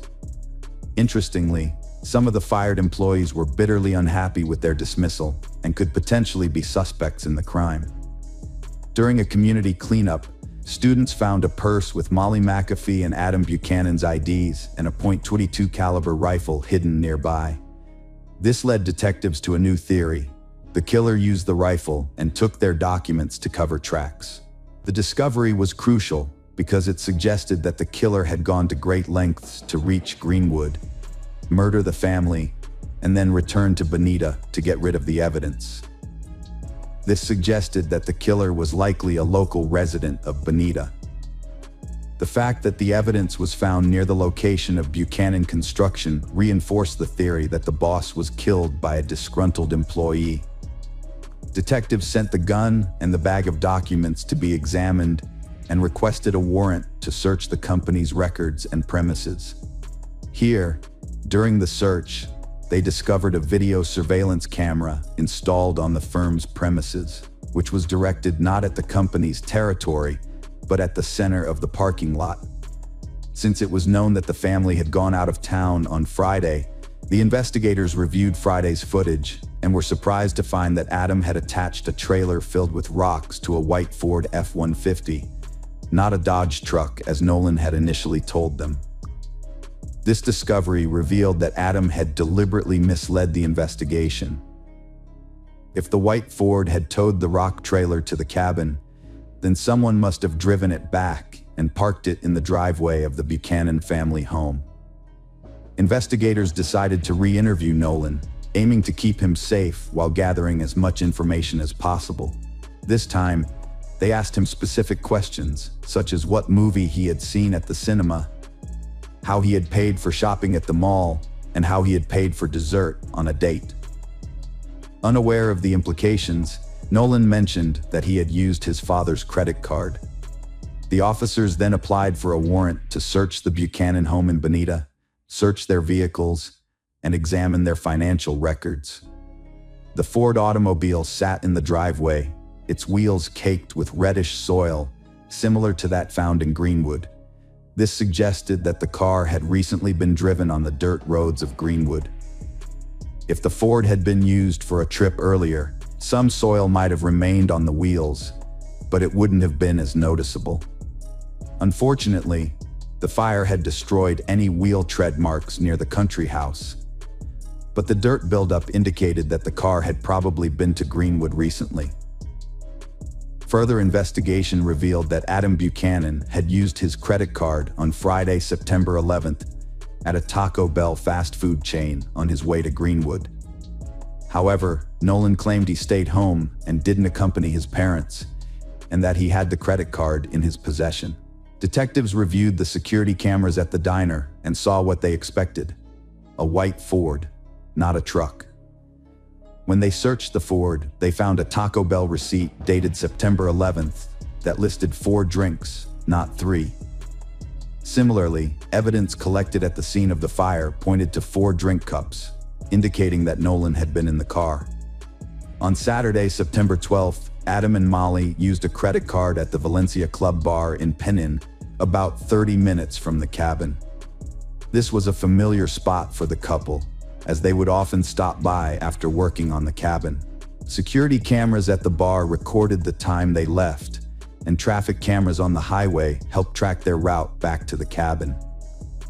The cameras showed that a Ford F-150, driven by Adam and Molly, headed towards the Buchanan cabin around 2:30 a.m. on the day of the fire. Then at 3:30 a.m., the same vehicle was spotted driving in the opposite direction, but this time with only Nolan inside.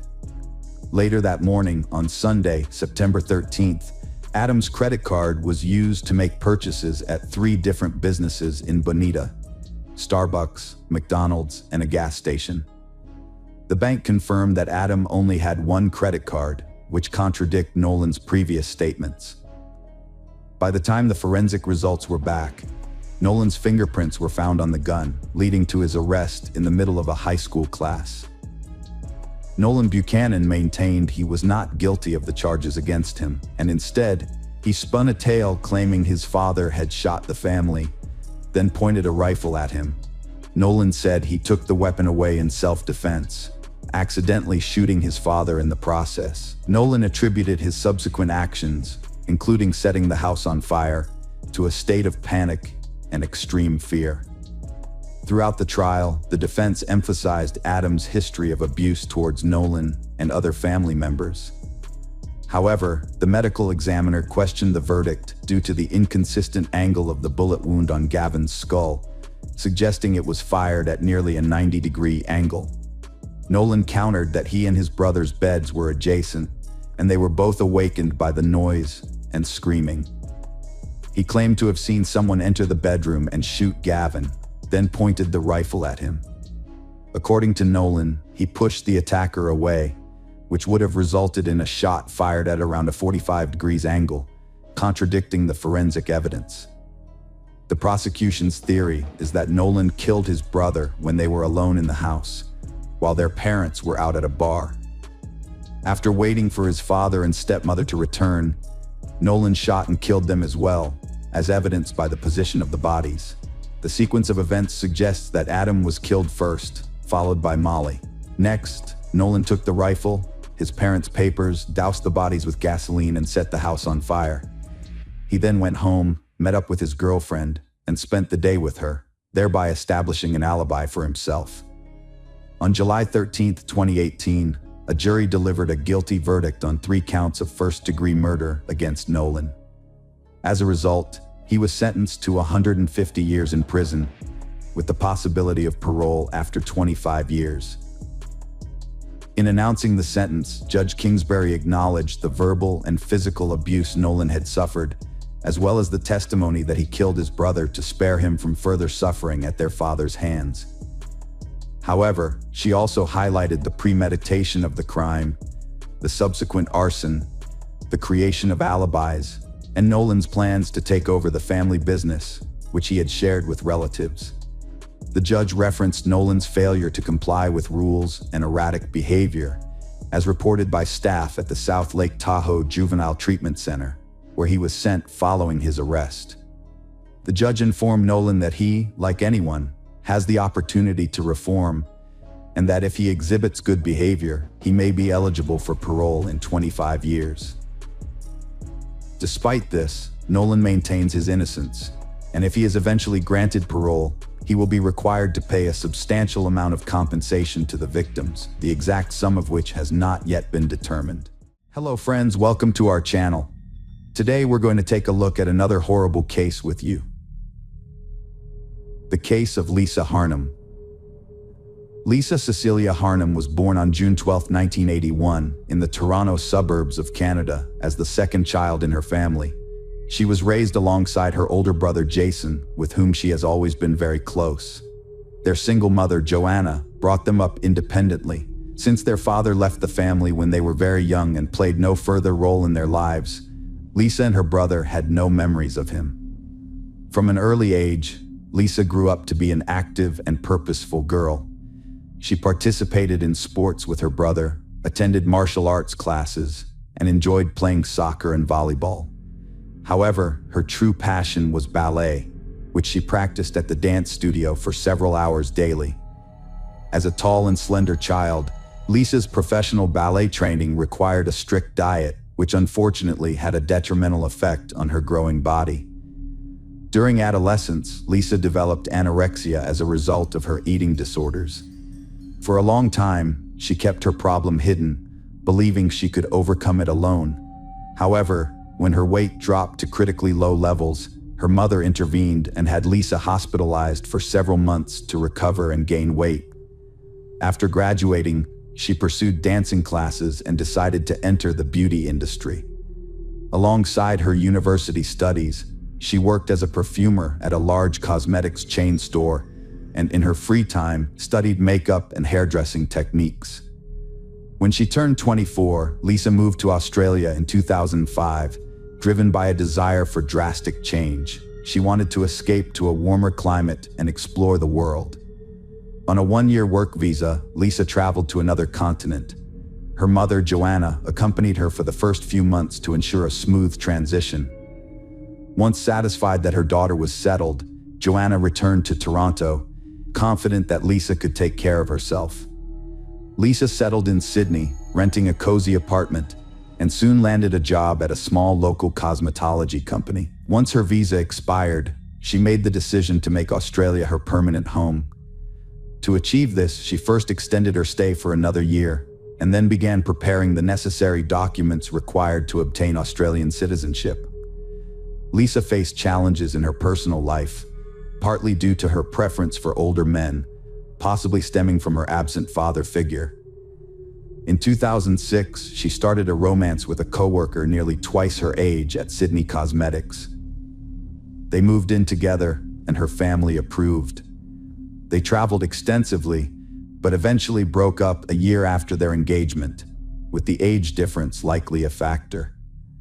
In 2010, Lisa graduated from the Sydney College of Stylists and landed a job as a hairdresser at a popular beauty salon, where she swiftly earned the respect of her colleagues and the trust of her clients. Around the same time, she started dating a new boyfriend, but their romance was short-lived after Lisa discovered he was married. Refusing to get involved in destroying someone else's family, she ended the relationship promptly. Before that, at a party, her boyfriend had introduced her to his friend, Simon Gitney, a businessman. This chance encounter would ultimately prove disastrous for Lisa. Born in December 1973 in Maryland, Simon Gitney came from a large, religious family of Lebanese immigrants. Raised alongside 5 siblings in a strict, obedient household, Simon struggled to control his emotions and anger from a young age. He was possessive, intolerant of rejection, and prone to violent outbursts, which eventually led to serious legal troubles. At 18, Simon Gitney was first incarcerated for harassing his ex-girlfriend at her workplace. The store owner intervened, but Simon returned with friends, assaulted the owner, and was subsequently arrested. Due to good behavior, he only served a few months before being released on bail. 3 years later, Simon was arrested again, this time for theft. He resisted arrest, engaged in a violent struggle, and bit off a policeman's earlobe. Although he faced a severe prison sentence, the pastor of the Lebanese Christian church, which his family belonged to, intervened on his behalf. As a result, Simon served only a year and a half in prison. In 2000, Simon was arrested for drugs. He served 2 years of a 4-year sentence. After his release, Simon transformed his life. He co-founded a luxury shoe business, invested in real estate and a premium car, and hid his criminal past from others. Simon and Lisa exchanged numbers at a party and started chatting. When Lisa complained about her living situation, Simon offered her a free room in his apartment while she looked for a new place. Despite her mom's concerns, Lisa moved in, thinking Simon might be gay due to his appearance and piercings. They lived separately for months, but grew closer over time, and a romance blossomed. Simon, 37, and Lisa, 28, were a couple. To Lisa, Simon seemed like a charming prince from a fairy tale. He was outgoing, cheerful, and lavished his love with gifts and surprises. They went everywhere together, including the elite sports club, which Simon had been attending for years. Lisa thought she had found her soulmate and would live happily ever after with him. She couldn't stop talking about him to her mom, brother, and friends, unaware that their fairy tale was about to come to an end. Simon's behavior changed 6 months in, but Lisa didn't notice. He distanced her from friends and family, erased her boundaries, and tried to control her views and tastes.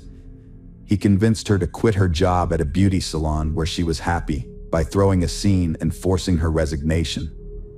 A month and a half after that, the couple relocated to a luxurious 15th-floor apartment in an elite residential complex. Unbeknownst to Lisa, the apartment was heavily equipped with hidden surveillance cameras. Simon gifted Lisa an expensive smartphone and laptop, pre-installed with spyware that enabled him to monitor her messages, emails, and calls, as well as track her every move. He also gained access to her social media accounts, giving him the power to delete friends, posts, and photos at will. Katani's control over Lisa's life intensified daily, but he cleverly made it seem as though Lisa was voluntarily complying with his demands. He had invaded every aspect of her life, eliminating any semblance of privacy. Katani dictated Lisa's appearance, forbidding her from wearing makeup, claiming it made her look tacky, and instead bought her dull gray and black clothing, discarding her old outfits as too revealing. He restricted her movements, only allowing her to leave the apartment accompanied by him, and solely visiting places of his choice. He even banned her from going to the gym, instead purchasing expensive exercise machines, citing that she could now work out from home. Lisa's social media friend lists were shrinking daily, and Ghani finally convinced her to delete her accounts. With no friends left in real life, all her contacts and calls were closely monitored by Simon, who only allowed her to communicate with her mother and brother. During her last visit home in December 2010, Lisa decided to fly to Canada to spend Christmas with her family. Simon had planned to accompany her, but his urgent business matters prevented him from doing so. Despite initial reservations, he eventually agreed to let her travel alone, provided she adhered to his strict rules and conditions. When Lisa arrived, Jason and Joanna were astonished by the drastic changes they saw in her. She was a shadow of her former bright and cheerful self, now devoid of makeup, with her luxurious hair hidden under a headdress and dressed in unflattering all-black attire. However, it was the internal changes that were truly alarming. Lisa would flinch at every phone ring, instantly grabbing the receiver, as per Simon's instruction to answer calls immediately, regardless of the time or her activities. During her stay at her mother's house, Lisa refused to see friends and rarely ventured out. Joanna was shocked by her daughter Lisa's behavior and decided to talk to her. Lisa broke down, revealing that Simon controls her life, tracking her every move and restricting her freedom. He doesn't let her work, see friends, or pursue hobbies. Joanna was horrified, urging Lisa to stay in Canada, but Lisa insisted she loved Simon and believed he'd eventually calm down. Despite her family's pleas to stay, Lisa decided to move back to Australia to be with Simon, disregarding their warnings that the relationship was unhealthy.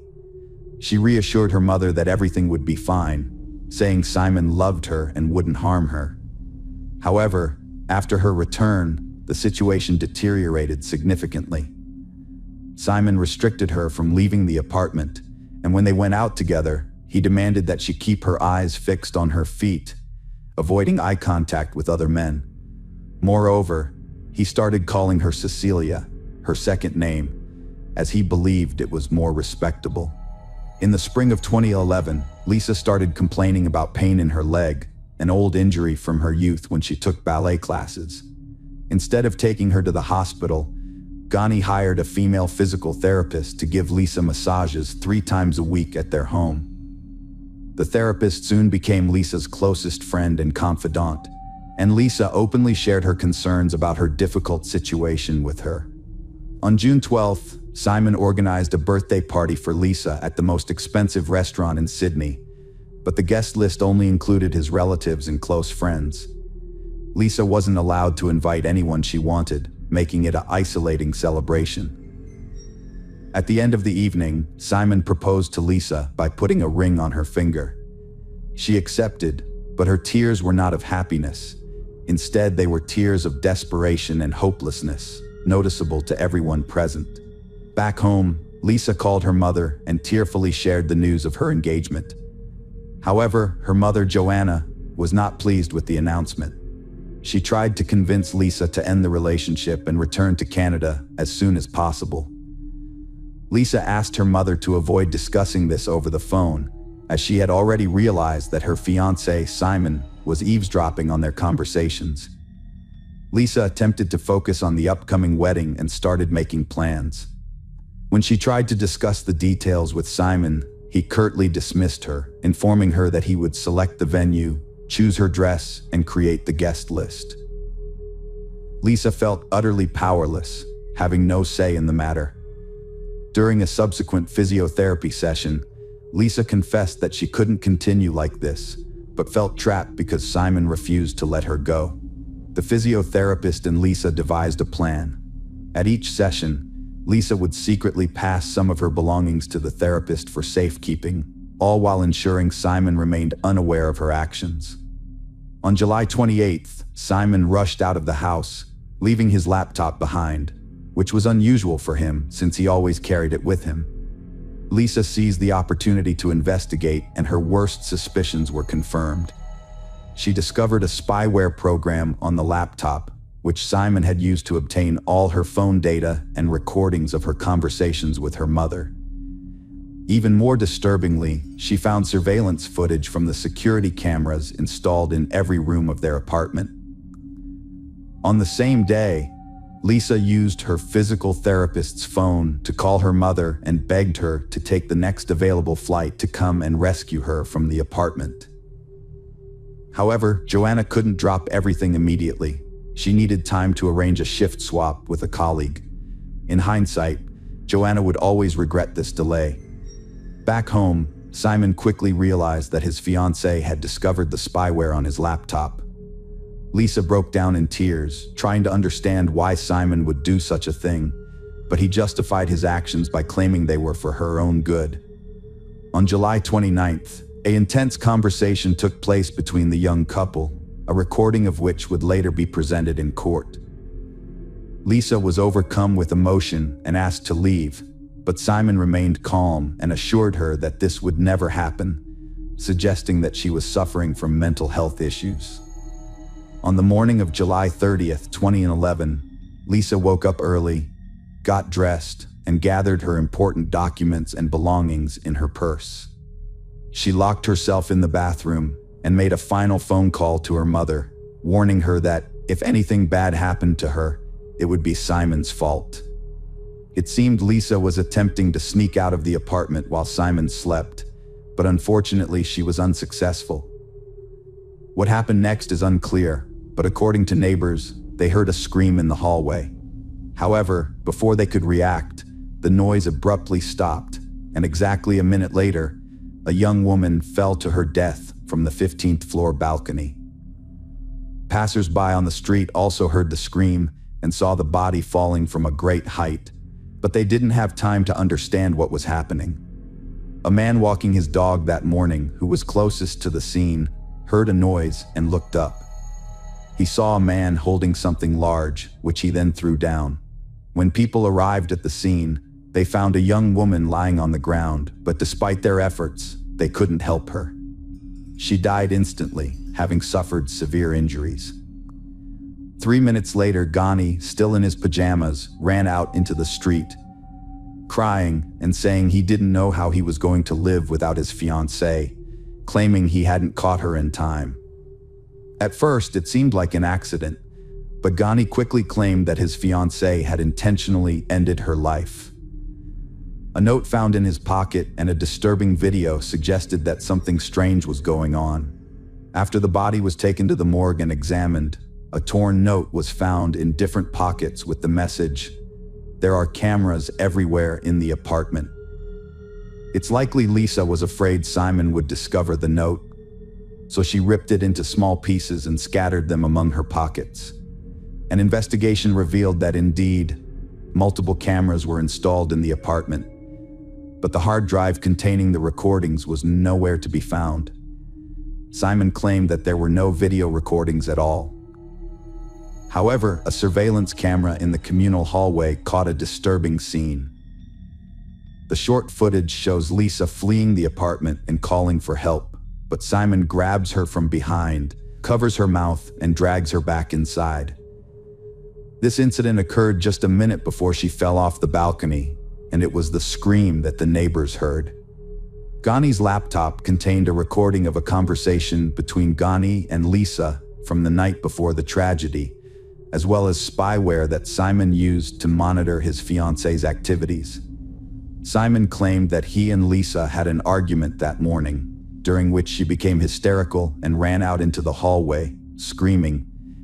He said he managed to bring her back inside because he didn't want to attract the attention of their neighbors.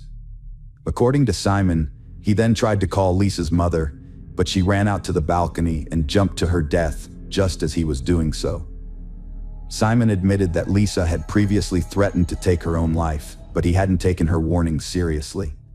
Meanwhile, Ghani attributed the spyware on his laptop to Simon's supposed concern for Lisa's safety. During the trial, Simon was accompanied by Rachel Louise, a 22-year-old model who bore a striking resemblance to his late fiancée. However, it was later alleged that Rachel Louise was only using Simon to gain fame and attention, and that she willingly spoke to the press and appeared on TV to declare that Simon was incapable of harming a woman. Simon's lawyers attempted to persuade the court that Lisa was unstable, prone to outbursts, and potentially responsible for her own death, despite evidence of her long battle with anorexia and her treatment at a clinic. They also claimed that Simon, being shorter, would have been physically incapable of lifting Lisa, who was taller, or throwing her over the balcony. However, a gym trainer who regularly saw Simon testified that he was much stronger than he appeared and could easily have lifted Lisa, contradicting the defense's claims. This was further supported by the absence of Lisa's fingerprints on the railing and glass barrier, which suggested she could not have jumped without touching them. Additionally, the physiotherapist who had been confided in by Lisa and received her belongings in the hope of escaping her abusive relationship testified in court, providing crucial evidence. In the end, Ghani was found guilty of murdering his fiancée and sentenced to 26 years in prison, with the possibility of parole after 18 years. After the verdict was announced, Rachel Louise became enraged and started insulting the judge, which led to her removal from the courtroom. Simon and his legal team attempted to appeal the court's decision, but all their efforts were unsuccessful, and the verdict stood.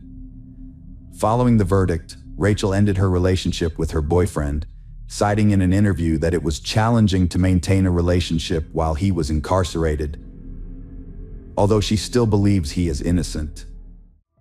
Hello friends, welcome to our channel. Today we're going to take a look at another horrible case with you. The case of Rachel O'Reilly.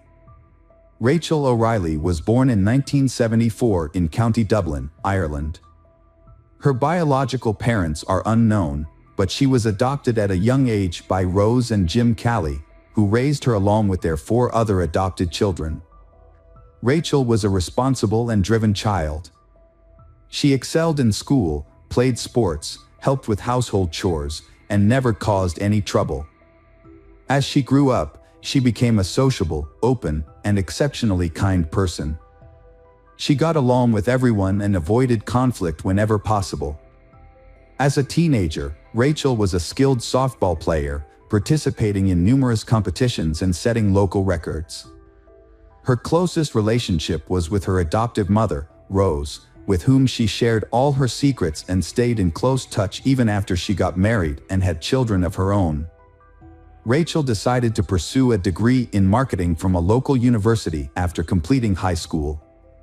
She also landed a job as a salesperson at a city department store and continued to play sports for a local team in her free time. Joe O'Reilly, born in 1972 in County Dublin, Joe grew up in a simple family as the second child of his parents, with an older sister.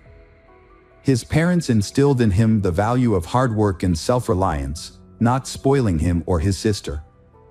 Joe was a tall and athletic boy who enjoyed playing softball. After high school, he chose to study advertising through correspondence and took a job as a manager at a department store. A few months later, Rachel would start working at the same store. Joe was 19 years old when he first met Rachel, who was just 17. He was immediately drawn to her and introduced himself, but despite being charmed by her bright smile and blonde hair, she refused to go on a date with him. Undeterred, Joe began to try to win her over, showering her with compliments and small gifts, such as flowers and chocolates, which he would leave at her workstation in the morning. However, no matter how hard he tried, Rachel remained unimpressed. The entire department store staff was entertained by Joe's attempts to get Rachel's attention, and it even became a running joke. Despite initial challenges, Joe persevered. He made an effort to read Rachel's favorite book, hoping to find common ground for conversation. However, it wasn't until he discovered her passion for softball that he made significant progress. Joe attended one of her games, joined in during practice, and showcased his skills on the field. As a result, the team won, and Rachel was finally impressed by his determination and athletic abilities. She agreed to go on a date with him, and their relationship began to blossom. As they spent more time together, Joe went to great lengths to prove his commitment and affection. He planned a surprise trip to Paris, a city he knew Rachel would love. In a romantic gesture, he proposed to her at the top of the Eiffel Tower. Rachel was overwhelmed by the surprise and happily accepted his proposal. She thought she had found her perfect match, a true prince who would make her happy for the rest of her life. A few years after their wedding, they had 2 sons. They moved to a peaceful and scenic area in Scotland, where they bought a spacious and cozy home, ideal for raising their children. After the birth of their first son, Rachel left her job to focus on taking care of her family. 2 years later, their second son was born, and Rachel dedicated herself to raising their children. Meanwhile, Joe secured a job at an advertising agency, specializing in outdoor advertising, which proved to be a successful career move for him. Those who knew Joe personally described him as a confident, driven, and charming individual. At work, he demonstrated his responsibility, expertise, and attention to detail. As they grew older and started attending kindergarten, Rachel began working as a distributor for a popular cosmetics company and selling household goods to earn extra income. This job allowed her to interact more with her neighbors, who praised her as a wonderful mother and a kind, open person. Meanwhile, Joe became increasingly absent from home, only returning to sleep, shower, and change clothes. He attributed his absence to his demanding work schedule and an upcoming promotion he was eagerly anticipating. Rachel supported Joe as best she could, but as time passed, they started to drift apart, and their family relationships began to deteriorate significantly. A disturbing incident occurred in the summer of 2004 when an anonymous person sent a letter to Child Protective Services, falsely accusing Rachel of being a bad mother who mistreated her sons. In response, a special commission visited their home to investigate the allegations. Although the investigation found no evidence of wrongdoing, and relatives and neighbors described Rachel as a loving and caring mother, the malicious letter damaged her reputation. On the morning of Monday, October 4, 2004, the O'Reilly household began as usual. Joe, the father, left for work at dawn while his wife, Rachel, and their sons were still asleep. Throughout the day, Joe tried to contact Rachel by texting and calling her, but she didn't respond. He then called their home phone, but the answering machine picked up, and Joe left a worried message, asking Rachel to call him back as soon as possible. Later that afternoon, Joe received a call from the kindergarten teacher, informing him that Rachel had not arrived to pick up their sons, which was unusual. Joe then called his mother-in-law, Rose, to ask if she knew Rachel's whereabouts. When Rose said she didn't know, Joe asked her to check on their house and see if everything was okay. Meanwhile, Joe went to the kindergarten to pick up the children.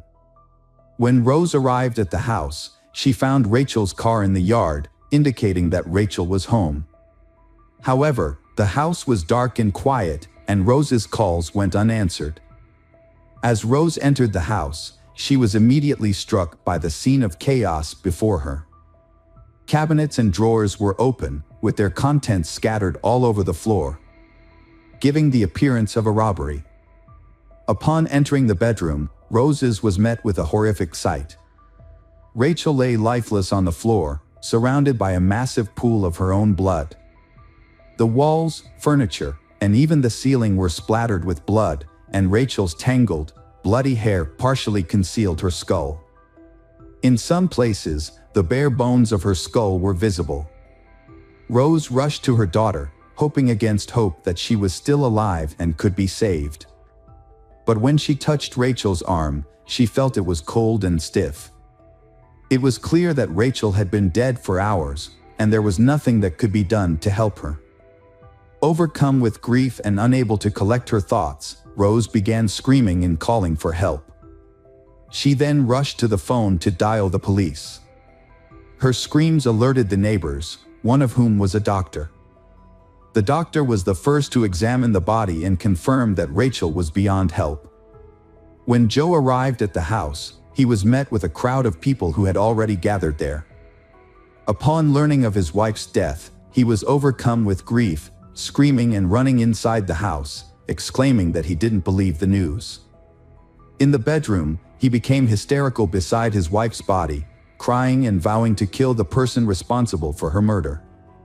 According to the police officers who responded to the scene, the crime was one of the most brutal they had ever encountered. The victim, Rachel, had been beaten to death with a heavy blunt object, with incredible force. It appeared that she had been attacked from behind, as she showed no signs of having tried to resist or fight back. At first, the scene resembled a robbery, but the investigators' instincts suggested that the brutality of the attack indicated a personal motive or intense dislike. However, it was unclear who would have wanted to harm the Rachel, who was a mother of two. The detectives began by interviewing Rachel's family members and neighbors, who all confirmed that she was a friendly person with no known enemies or conflicts. None of the neighbors reported seeing or hearing anything suspicious on the day of the murder.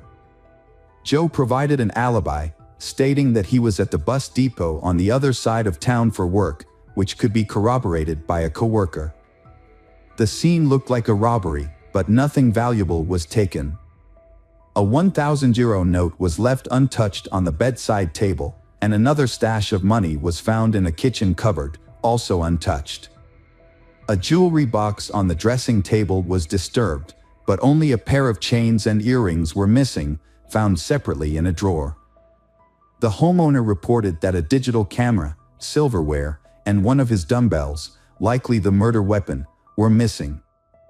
The investigation found the situation suspicious. The house was in disarray, and Rachel was brutally murdered, yet only a few items were taken. Joe, answering police questions, was visibly shaken, crying, and feverish. However, one investigator believed that Joe's behavior seemed more like nervous excitement than grief or shock. When asked if his wife might have had an affair, Joe's demeanor changed, and he confidently denied it. He then added that he had not cheated on his wife, but this statement seemed unconvincing. A bag containing stolen items from the house was discovered in the bushes, 2 miles from the crime scene. The bag held a camera, silverware, and a few pieces of jewelry, all of which were on the list of stolen items compiled by Joe. This new evidence led investigators to rule out the possibility of a robbery and reclassify the case as a premeditated murder. As a result, Joe, who had been trying to appear grief-stricken, became the prime suspect. His attempts to convey pain and sorrow seemed insincere, raising suspicions about his involvement in the crime. Joe didn't have an alibi to present, so the detectives had to investigate the details of his day to piece together what happened. According to Joe, he started the morning by stopping at the gym, a routine he followed regularly. The surveillance cameras in the gym's parking lot and inside the gym confirmed his presence. After his gym visit, Joe drove to the office and then headed to a remote bus station in the city to check on the placement of advertisements on buses. A colleague corroborated Joe's account, recalling a phone conversation they had around that time. The investigators then visited Joe's workplace to inspect his computer. This led to a significant discovery. Joe's email contained some suspicious messages that he had partially deleted. Specialists were able to recover the deleted emails, and the police became convinced they were on the right track. Most of the recovered emails were exchanges with Joe's friend and sister, in which he frequently complained about his wife, Rachel, using derogatory language and profanity. Joe's wife had not been attractive to him for a long time, and in fact, he felt a strong sense of disgust towards her. Meanwhile, investigators discovered a suspicious correspondence between Joe and a female colleague named Nikki Pell. Their communication suggested that they were more than just friends and warranted further questioning. Nikki Pell worked at the same advertising company as Joe and was 10 years his senior.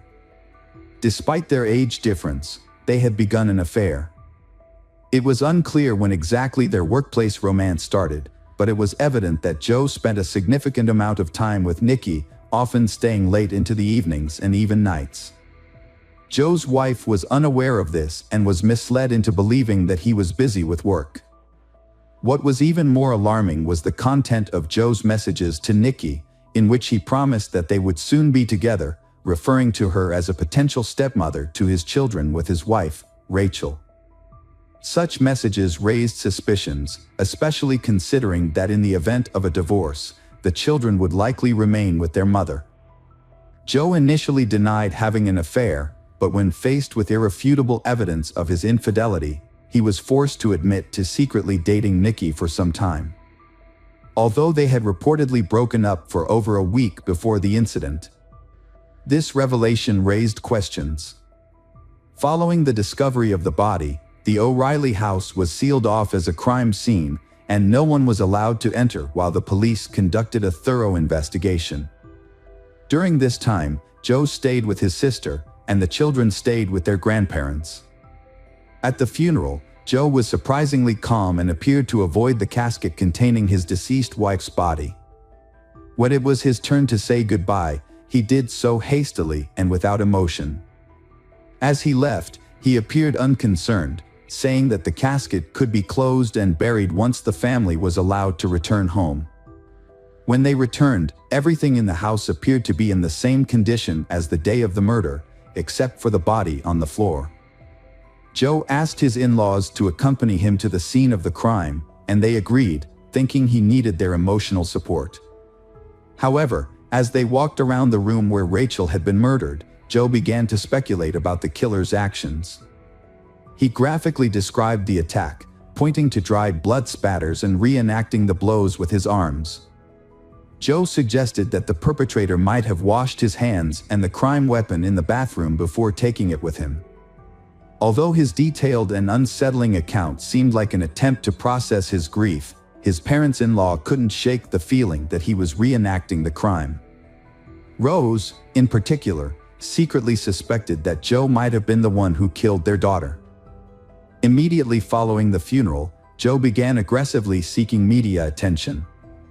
He granted numerous interviews and even invited reporters into his home, providing them with a tour of the crime scene while recounting the events that transpired. 3 weeks after the tragedy, the Rachel loved ones agreed to participate in a television program about the crime. However, while Rachel's parents appeared to be overcome with grief, Joe's behavior on set was remarkably different. He interacted with the makeup team, showing concern for his on-camera appearance, and during breaks, he eagerly accepted and enjoyed the offered snacks and coffee, behaving more like a celebrity than a grieving family member. The police, who were still looking at Joe, decided to follow him and found that from the set he went straight to his mistress Nikki, who spent the night. By that time, the last doubts that he was the killer had already been dispelled, and it remained only to collect irrefutable evidence for the court. Collecting evidence proved to be a time-consuming and challenging task. The main piece of evidence, the murder weapon, remained elusive. Despite this, investigators accumulated enough supplementary evidence. Initially, 2 key witnesses, Nikki and Joe's colleague who corroborated his alibi, faced possible imprisonment for perjury, leading them to recant their earlier statements. Nikki revealed that her relationship with Joe never actually ended, they continued to see each other in secret. Rachel, who discovered their ongoing connection, got into a significant argument with Joe and his wife shortly before the tragedy.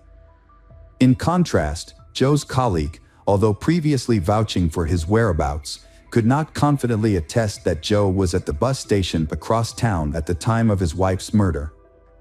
He unknowingly corroborated his friend's story at his request, unaware that Joe was a suspect in the crime at the time. Emails retrieved from Joe's computer, in which he made disparaging comments about his wife and planned a future with his mistress and children, were also submitted as evidence in the case.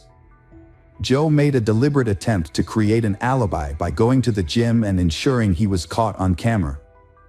He then informed his colleagues that he would be unavailable due to a work commitment in another part of the city.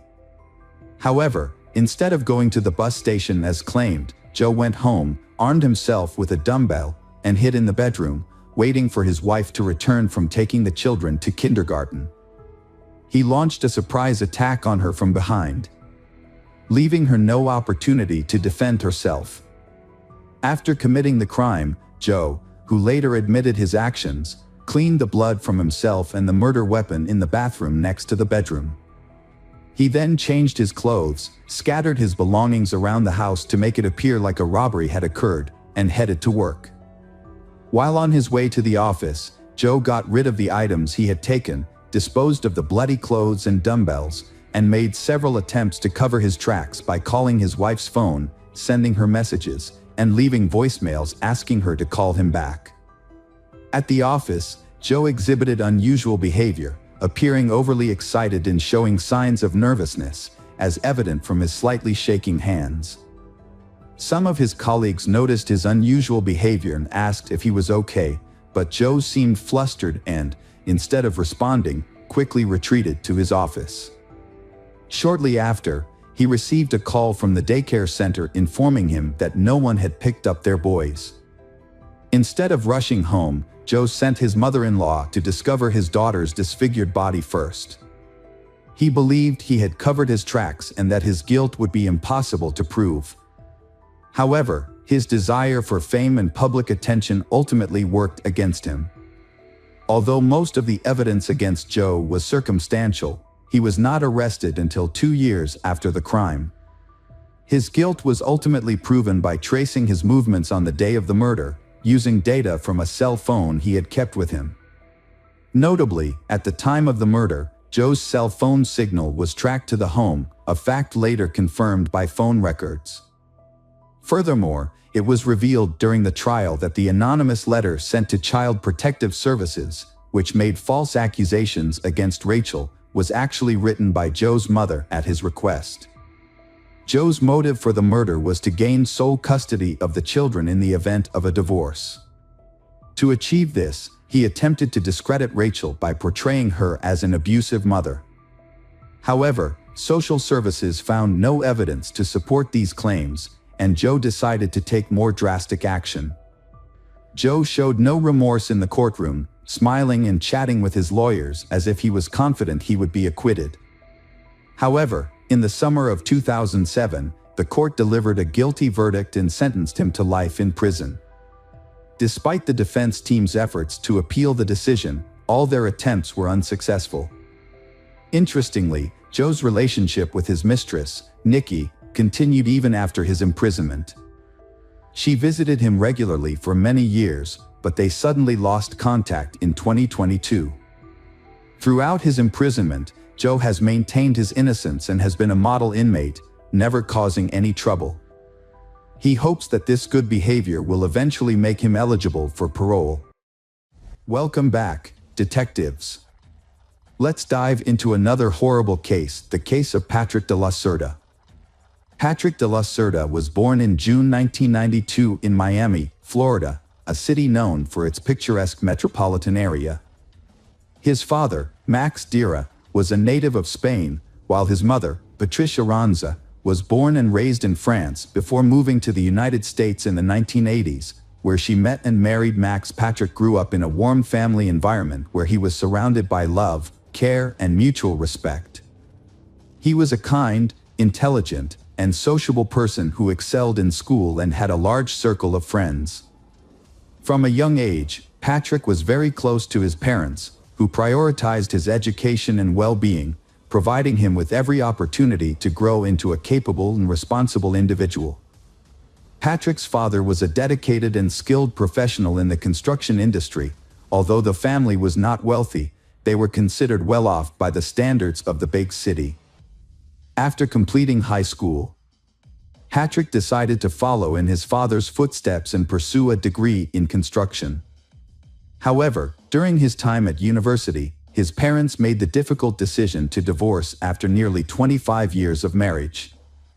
The divorce of Patrick's parents was a quiet and peaceful one, with no scandals or disputes over property.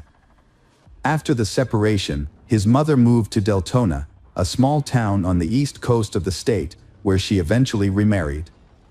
Patrick, on the other hand, chose to stay with his father in Miami, where they worked together in the construction industry and were highly respected. Despite the divorce, the family remained very close, and all members maintained a friendly relationship with one another. The family continued to stay in touch, regularly calling and communicating with each other. They were always willing to lend a helping hand when needed. Patrick often visited his mother in Deltona and shared with her details of his life, including his relationships and romantic interests. With his French and Spanish heritage, Patrick had grown up to be a charming and attractive young man, which helped him win over women at a relatively young age. Patrick grew up in a family that valued strong relationships, so he never sought casual flings. Instead, he dreams of finding lasting love, living peacefully, and building a lifelong family with someone special. He created a profile on a popular dating website at the suggestion of a friend, but he didn't have high hopes of actually meeting his soul mate on the dating website. One June evening in 2017, Patrick half-heartedly scrolled through profiles of women on the site. Then, he came across a photo that caught his attention, a stunning brunette with an unforgettable appearance, big, expressive eyes, and a charming smile. Patrick was immediately smitten and decided to send her a message. She replied, much to his delight, and they easily fell into a comfortable conversation. Jessica Devnani was born in 1988 in Orlando, Florida. After high school, she attended a local university where she studied banking. Following graduation, she landed a job at a bank branch in her hometown. Around that time, she met a handsome young man online. They quickly hit it off, exchanging messages and eventually phone numbers. They had long conversations every day, creating a deep emotional bond and strong trust. As their online friendship grew, they decided to meet in person. Since they lived in different parts of the state, they chose a meet-up spot roughly equidistant from each other. On their first date, Patrick knew he had found the person he had been searching for, and he didn't want to let her go. Jessica felt the same way about him. However, Jessica was slightly taken aback by their age difference. She was 4 years older than Patrick. After their date, on his way home, Patrick called his mother to tell her what happened. They had been in a long-distance relationship for months, which was becoming increasingly difficult.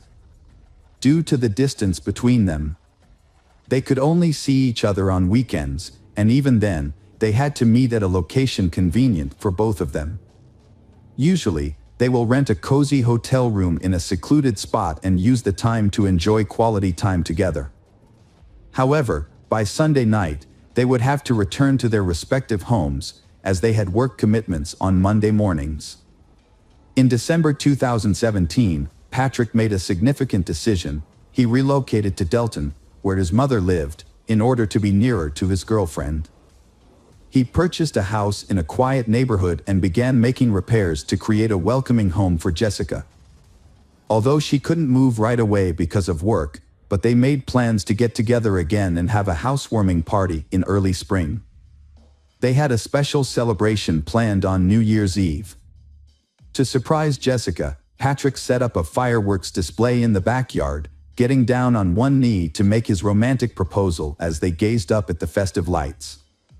Patrick got down on one knee, held out a box with a ring, and asked Jessica the most important question of all: would she become his wife?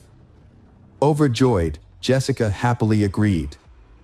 Patrick had been looking for an engagement ring for a long time, but in jewelry stores there was no ring beautiful and delicate enough for the occasion.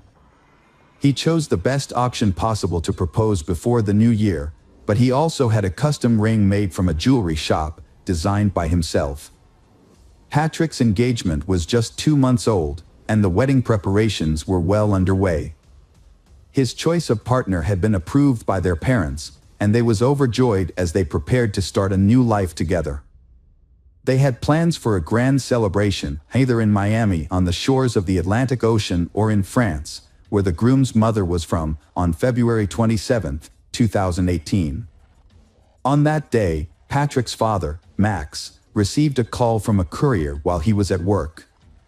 The delivery man explained that Patrick's order has been delivered, but Patrick did not answer the door or answer the phone. Max was taken aback by Patrick's unexpected actions, which immediately raised his level of concern. Since Max was tied up at work and couldn't go check on Patrick, Max asked his future daughter-in-law to go instead. Patrick's father called Jessica in a panicked tone, saying he couldn't reach his son. Jessica had been trying to contact Patrick all morning, but he wasn't responding to her calls or messages. When she shared this with Patrick's father, Max, he feared the worst. Jessica immediately dropped everything and rushed to Patrick's house. When she arrived, she saw his car in the driveway, indicating he was still at home. Using her own key, she entered the yard and called out to Patrick, but there was no response. Jessica carefully opened the front door and was met with a horrific sight. Patrick was lying in a pool of blood, showing no signs of life. She quickly called emergency services, but the paramedics were unable to save Patrick and declared him dead at the scene. When the police arrived, Jessica was overcome with grief, sobbing in the backyard where Patrick had proposed to her just 2 months earlier. An officer spoke to her, and she raised her tear-filled eyes to meet his. She claimed to know who was accountable for Patrick's murder, naming her wealthy ex-boyfriend as the culprit. To comprehend this complex case and identify potential suspects, it's essential to revisit the past when Patrick first met Jessica. At that time, Jessica was in a relationship with Gregory Bender, a wealthy businessman who owned an investment fund. She met Gregory during her student years, and he was 20 years her senior. Gregory showered Jessica with expensive gifts and took her on lavish vacations, eventually winning her affection. Jessica thought she had found her soulmate, but soon she began to notice some disturbing patterns in her ex-boyfriend Gregory's behavior. He was extremely controlling, constantly monitoring her movements and interactions with others. If she had an admirer, Gregory would quickly get rid of them through threats and intimidation. Meanwhile, he kept his own life a mystery, sharing very little about himself with Jessica. Their relationship lasted nearly 8 years, during which time Gregory never introduced Jessica to his family or friends. They only spent time together or went on vacation when he wanted to, and he rarely invited her to his home.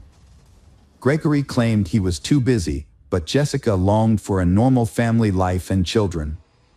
However, every time she brought it up, Gregory would say it wasn't the right time. When Jessica tried to end the relationship, Gregory proposed to her with a ring, and she accepted. However, nothing changed. They still lived apart and only saw each other when Gregory wanted to. One day, Gregory was in a car accident and ended up in the hospital.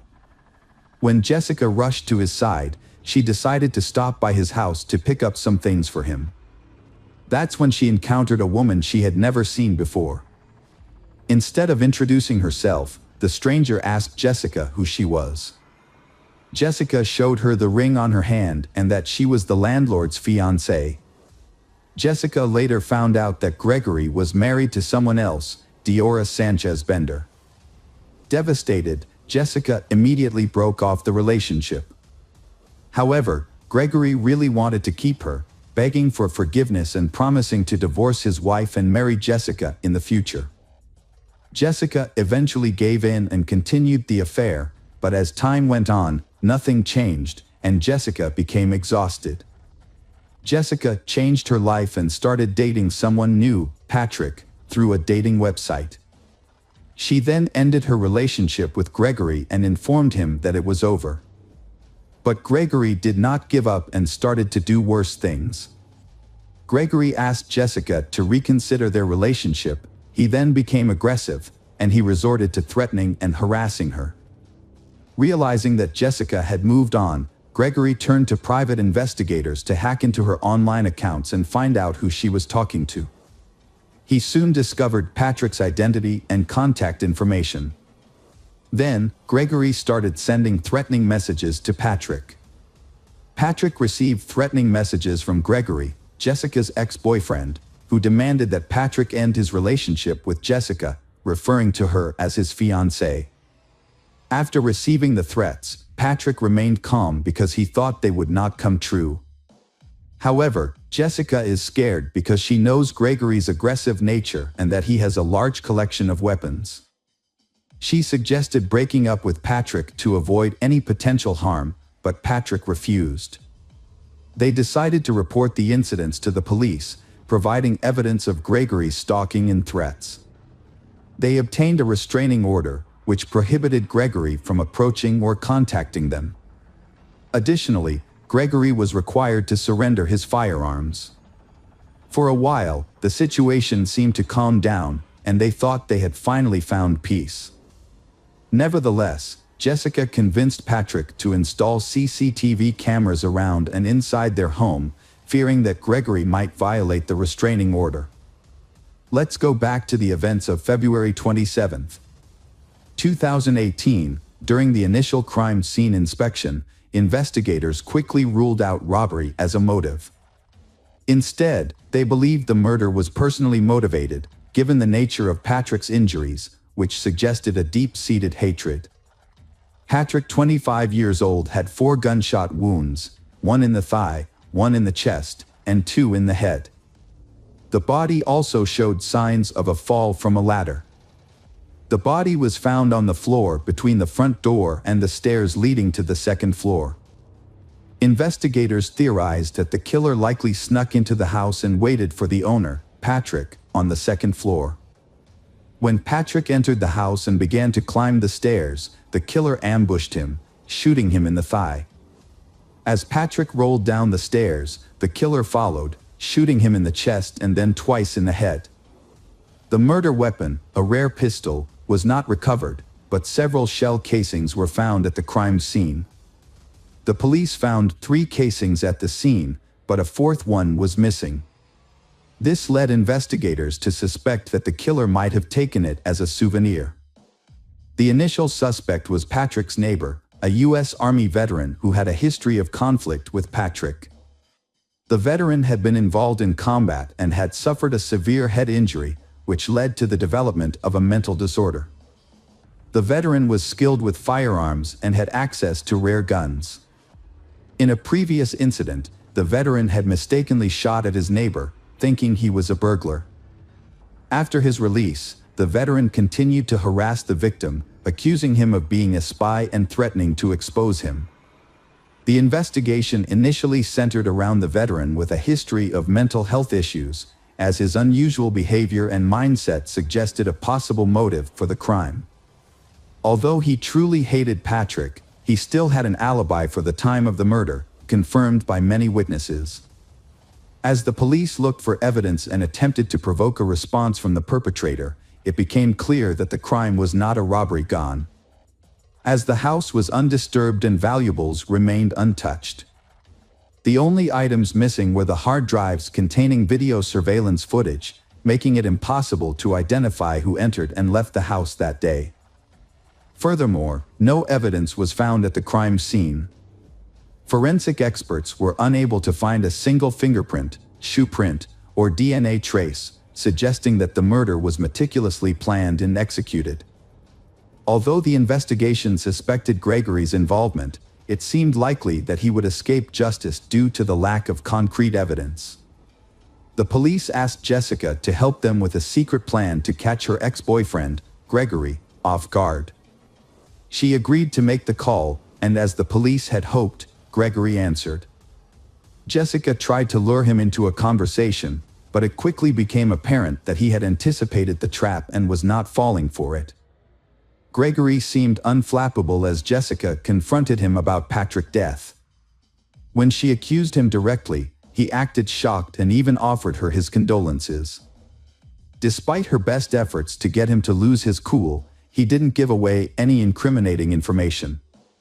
In the end, the police didn't have enough evidence to hold or question Gregory, so he remained at large, abiding by the terms of a restraining order. He appeared to have already distanced himself from Jessica, makes gathering evidence more difficult. As the police investigation stagnated due to lack of evidence, Diora Sanchez, Gregory's wife, called to reveal she had vital information about Patrick's death. Upon arrival at the police station, Diora told investigators about discovering a cryptic notebook in Gregory's office just days before the crime occurred. Upon flipping through the notebook's pages, Diora stumbled upon an entry containing an address she didn't recognize, accompanied by a series of cryptic digits that appeared to be a code. Diora had previously ignored some suspicious sketches made by Gregory, but when she saw a news report about a young man's murder, she realized the significance of those sketches.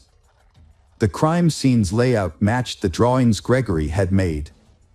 Diora informed the investigators, who then obtained a search warrant for Gregory's house. Upon searching, the police found a mysterious notebook in Gregory's office, but several key pages were missing. They later discovered those pages in a trash can, carelessly discarded after being ripped out and crumpled. The pages contained a detailed plan of the crime, including turning off the victim's phone, wearing gloves, and using a special lubricant on shoes to avoid leaving footprints. The records also revealed that Gregory had been stalking the victim, Patrick, and knew his daily routine, including the time he returned home. Furthermore, Gregory knew the location of surveillance cameras in and around Patrick's house, suggesting this was a carefully planned and executed crime. In addition to committing the crime, Gregory took steps to cover his tracks by disposing of the weapon, clothes, shoes, and gloves. However, he failed to destroy his own records, which later incriminated him. Furthermore, his wife's curiosity ultimately worked against him. A shell casing was discovered in a cigar box, which was meant to be taken as a trophy by the gunman. Forensic analysis confirmed that the casing matched the one found at the crime scene. The trial of Gregory posed a challenge due to the lack of direct evidence. Although the accumulated evidence was sufficient to arrest him, it was largely circumstantial. Since the crime weapon was never recovered, there was no definitive proof that Gregory was at the victim's house on the day of the crime. Moreover, there were no eyewitnesses to testify against him. The trial, which began in May 2021, more than 3 years after the crime, was heavily influenced by the skilled lawyers Gregory hired. He appeared confident and seemed to believe he would evade punishment. A crucial witness, Jessica, provided detailed testimony about her long-term relationship with Gregory, including his marital status, her attempts to break up with him, and the subsequent harassment and threats he made against her and Patrick. Jessica presented evidence of her conversations with Gregory, including screenshots of their conversations and their phone records. However, Gregory's lawyers countered by blaming Jessica, claiming that she was responsible for Gregory's behavior. They claimed that Jessica had started a new relationship with Patrick while still involved with Gregory, and that she had hurt his self-esteem. The defense downplayed the significance of the written plans for the murder, describing them as mere fantasies of a hurt man seeking revenge on his rival. They argued that Gregory never acted on these plans and therefore did not leave any evidence at the crime scene.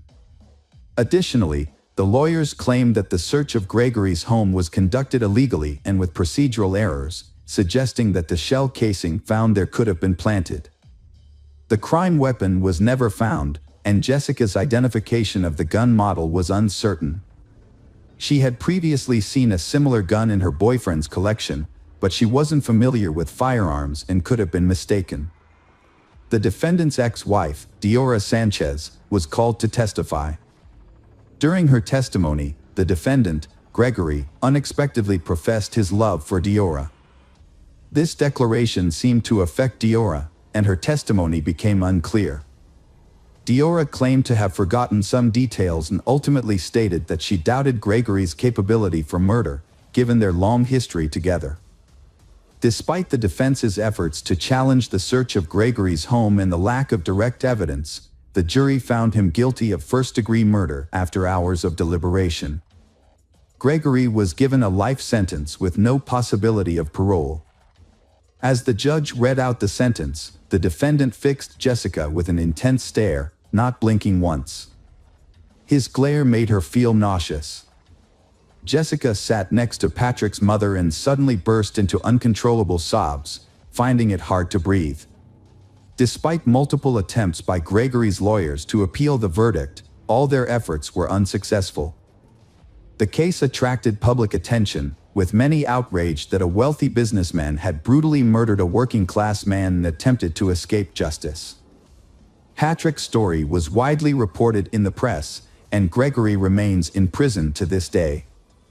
Jessica Dira said she is grateful that justice has been served. and Patrick's memory will always live on in her. She wears the engagement ring he gave her and a special piece of jewelry he had intended to give her but never got the chance.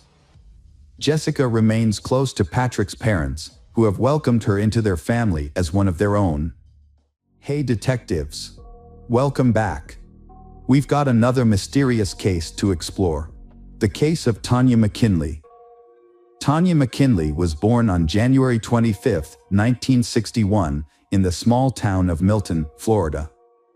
She grew up in a loving family and was very close to her older sister. After graduating from high school, Tanya decided to move to Pensacola, a town about 25 miles away from her hometown. She pursued a career in the medical field. Tanya moved to a new city with her cousin Vanita, and they shared an apartment. After moving in, Tanya met a man named James, and they began dating. They eventually moved in together and had a son, Timothy, in 1983. Although Tanya was happy to be a mother, her relationship with James was troubled. They argued frequently, and about a year after their son was born, they decided to go their separate ways.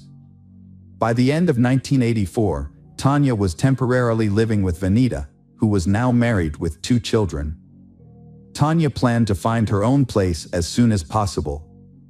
On New Year's Eve, Tanya, Vanita, and her husband decided to celebrate at a local bar.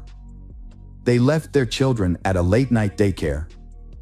Around midnight, Vanita and her husband were getting ready to leave, but Tanya wanted to stay a little longer. Since the daycare closed at 1 a.m., Vanita agreed to pick up Tanya's son, allowing Tanya to stay at the bar. Before leaving, Vanita asked Tanya how she planned to get home, since they had driven there together. Tanya replied that she would get a ride from their acquaintance at the bar. However, when Vanita woke up on January 1st, she found that Tanya had not yet returned home. At first, Vanita thought Tanya might have slept over with a friend, so she was not too worried. Then, Vanita's mother-in-law arrived with heartbreaking news. Tanya had been found dead around 3 a.m. A Pensacola resident was on her way to the vet with her daughter. While driving, her daughter pointed out a person on the side of the road. Pensacola thought it might be a mannequin, but when she got out to check, she discovered it was a human body. Pensacola immediately returned home and called the police. Upon arriving at the scene, officers found the body of a woman lying in an empty lot beside the road. She had no shoes, her tights were down, and her dress was pulled up. Near the body, a blue towel with what appeared to be bloodstains was found. The police identified the victim as 23-year-old Tanya McKinley. Further investigation led them to discover her shoes and purse nearby, containing identification with her name on it. The body was turned over to medical experts for further examination. Meanwhile, police continued to process the crime scene. They soon discovered that Tanya likely did not die where she was found. There was no significant blood near the body, except for a stain on a towel, and signs on the ground suggested that the body had been dragged to the side of the road. On the towel and Tanya's body, investigators found several clues, including dog hair and a human hair. They suspected that the hair belonged to the killer, and that the killer may have owned a dog. Medical experts determined that the Tanya had suffered a head injury from a heavy object, but her cause of death was actually strangulation. They also confirmed that the Tanya had been sexually assaulted. A semen sample was collected from her body, but at the time, DNA analysis was not yet widely used in forensic science. However, the experts were able to establish that the suspect had type B blood. Police began to develop a list of potential suspects. Police turned their attention to Tanya's ex-husband, James. After talking to Tanya's family and friends, police discovered that James and Tanya had argued frequently before and after the birth of their son. When Tanya decided to end the relationship, James was unhappy and tried to convince her to stay. Police believe that James followed Tanya to the bar on New Year's Eve, leading to a confrontation that ended in murder. They brought James in for questioning, but he denied any involvement in the crime. He also agreed to provide hair samples for comparison. Although experts were unable to extract DNA from the samples, they were able to compare the hairs under a microscope. The results showed that James' hair was significantly different from the hair found on Tanya's body and the towel. As a result, the police temporarily ruled him out as a suspect. Police focused on everyone who was at the bar on New Year's Eve. They asked Vanita if she had noticed anyone acting strangely or aggressively toward Tanya, but she said the evening had gone off without incident. Police also discovered that after Tanya split from her ex-husband, she had started dating a man named Kurt, who was a bartender at the bar where she spent New Year's Eve. Kurt was working the night of the murder.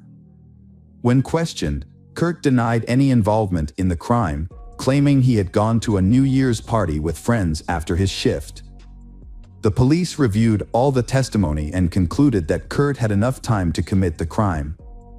Based on numerous interviews with people at the bar, the police determined that Tanya was last seen alive at 1:15 a.m., but no one saw her leave.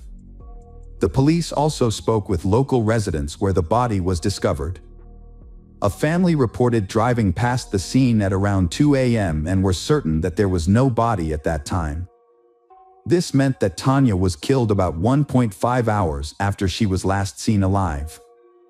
During this time, Kurt was unable to provide an alibi. He volunteered to take a lie detector test, but the results were inconclusive, and further investigation revealed that Kurt's blood type did not match the killer's blood type, as determined by a semen sample.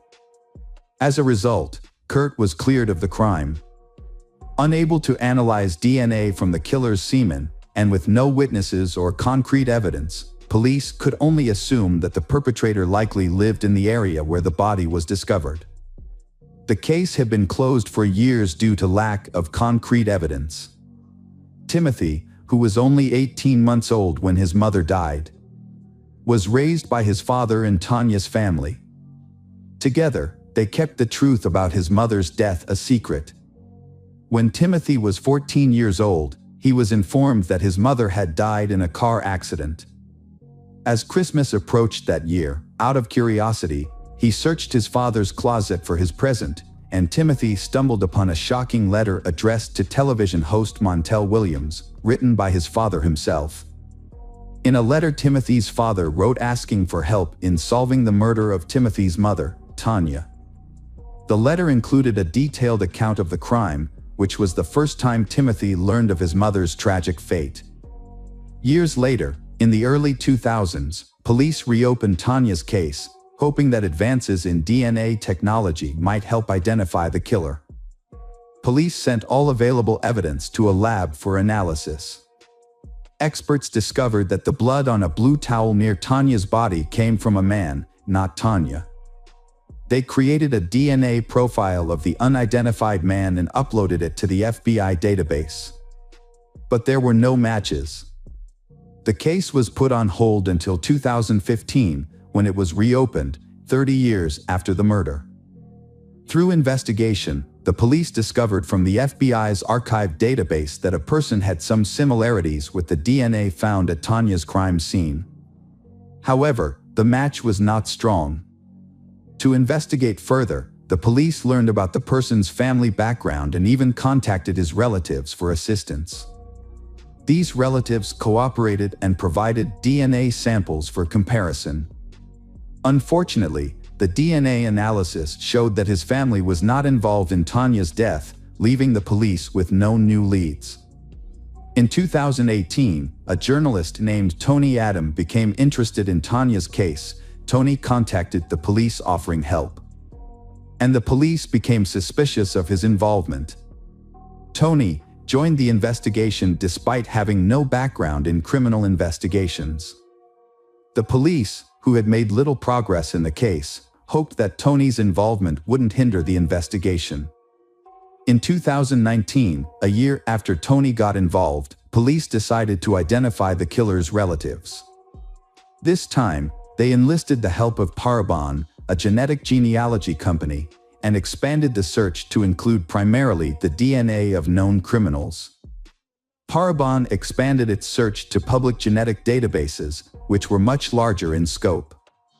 Unlike DNA evidence collected from a crime scene, these databases contain DNA samples that people have voluntarily uploaded to find relatives. To find the killer, experts used a process of elimination, carefully analyzing the family trees of potential relatives to identify someone who matched their suspect's criteria. They were looking for a man who was at least old enough to have committed the crime in 1985 and had a connection to the area where the crime was committed. In 2020, police identified a suspect in Tanya's murder. Daniel Wells, 57, had been arrested in the late 1980s for assault and indecent exposure. At the time, he was living in Pensacola, working as a carpenter and living with his wife and children. But to confirm whether Daniel was actually the killer, detectives needed to compare his DNA to the profile they collected from the crime scene. To prevent Daniel from fleeing, the police approached cautiously. They kept watch, waiting for an opportunity to collect a DNA sample from him without arousing Daniel's suspicion. Daniel threw a cigarette butt out of the car window near his workplace. The police collected the cigarette butt and immediately sent it to the lab for analysis. Experts extracted DNA from the saliva on the filter and compared it to the DNA of the killer in the Tanya case. The results were a match. The police eventually identified Daniel as the culprit and arrested him the same day. Despite the DNA test results, the police still tried to get Daniel to confess. They arranged for a patrol officer to stop Daniel's car under the pretext of doing a routine ID check. Detectives then approached Daniel, informing him that he needed to accompany them to the station without providing any further explanation. By withholding information, they intentionally kept Daniel in suspense, allowing them to proceed with the investigation cautiously. The police approached Daniel, informing him that he needed to come with them to the police station without further explanation. During the investigation, the detectives slowly steered the conversation toward Tanya's murder, asking Daniel about his whereabouts on the night of the murder. At first, he claimed to have never seen Tanya. However, when the detectives revealed that his DNA was found at the crime scene, his story began to unfold.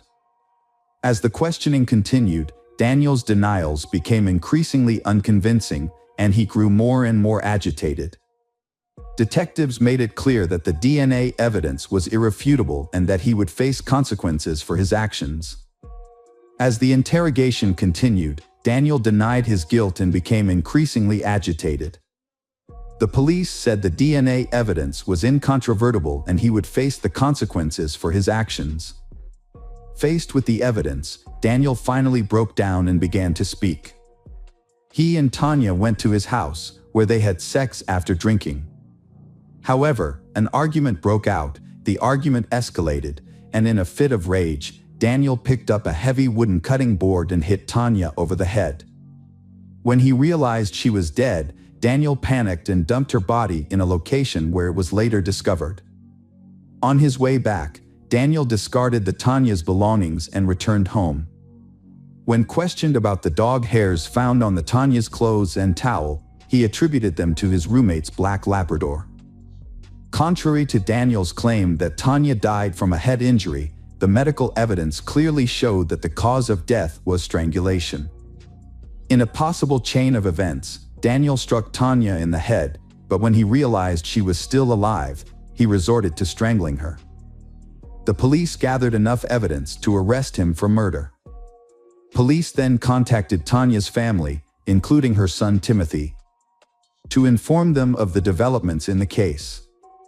Timothy was deeply moved, thanking the police for finally identifying his mother's killer. 2 weeks after his arrest, Daniel's body was found in his cell.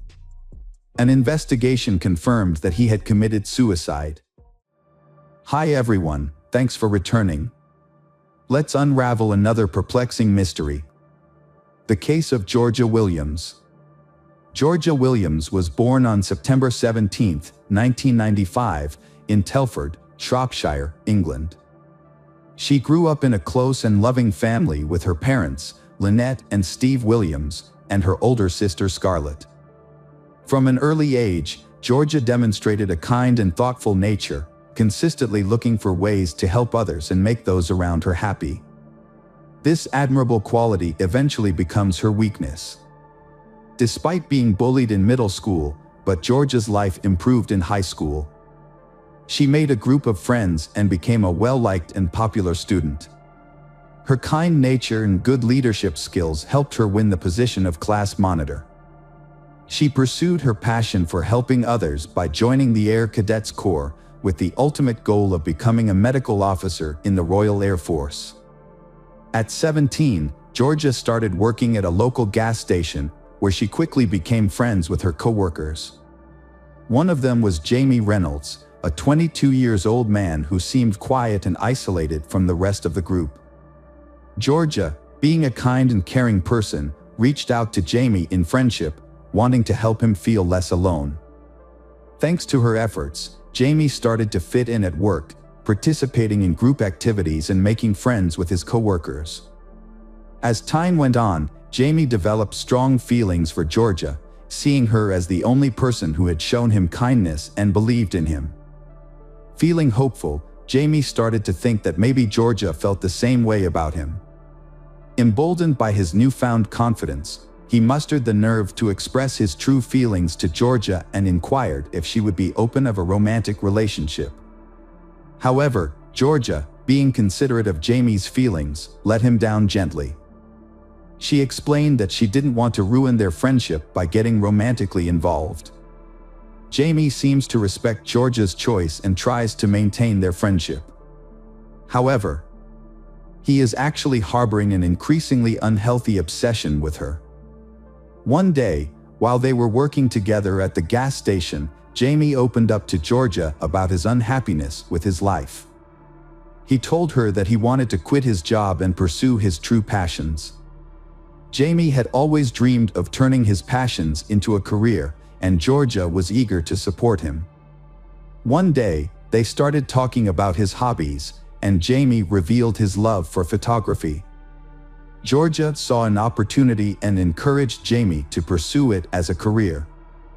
Excited about the idea, Jamie asked Georgia to help him create a professional portfolio and asked if she would be his first model. Georgia, being a good friend, agreed to help.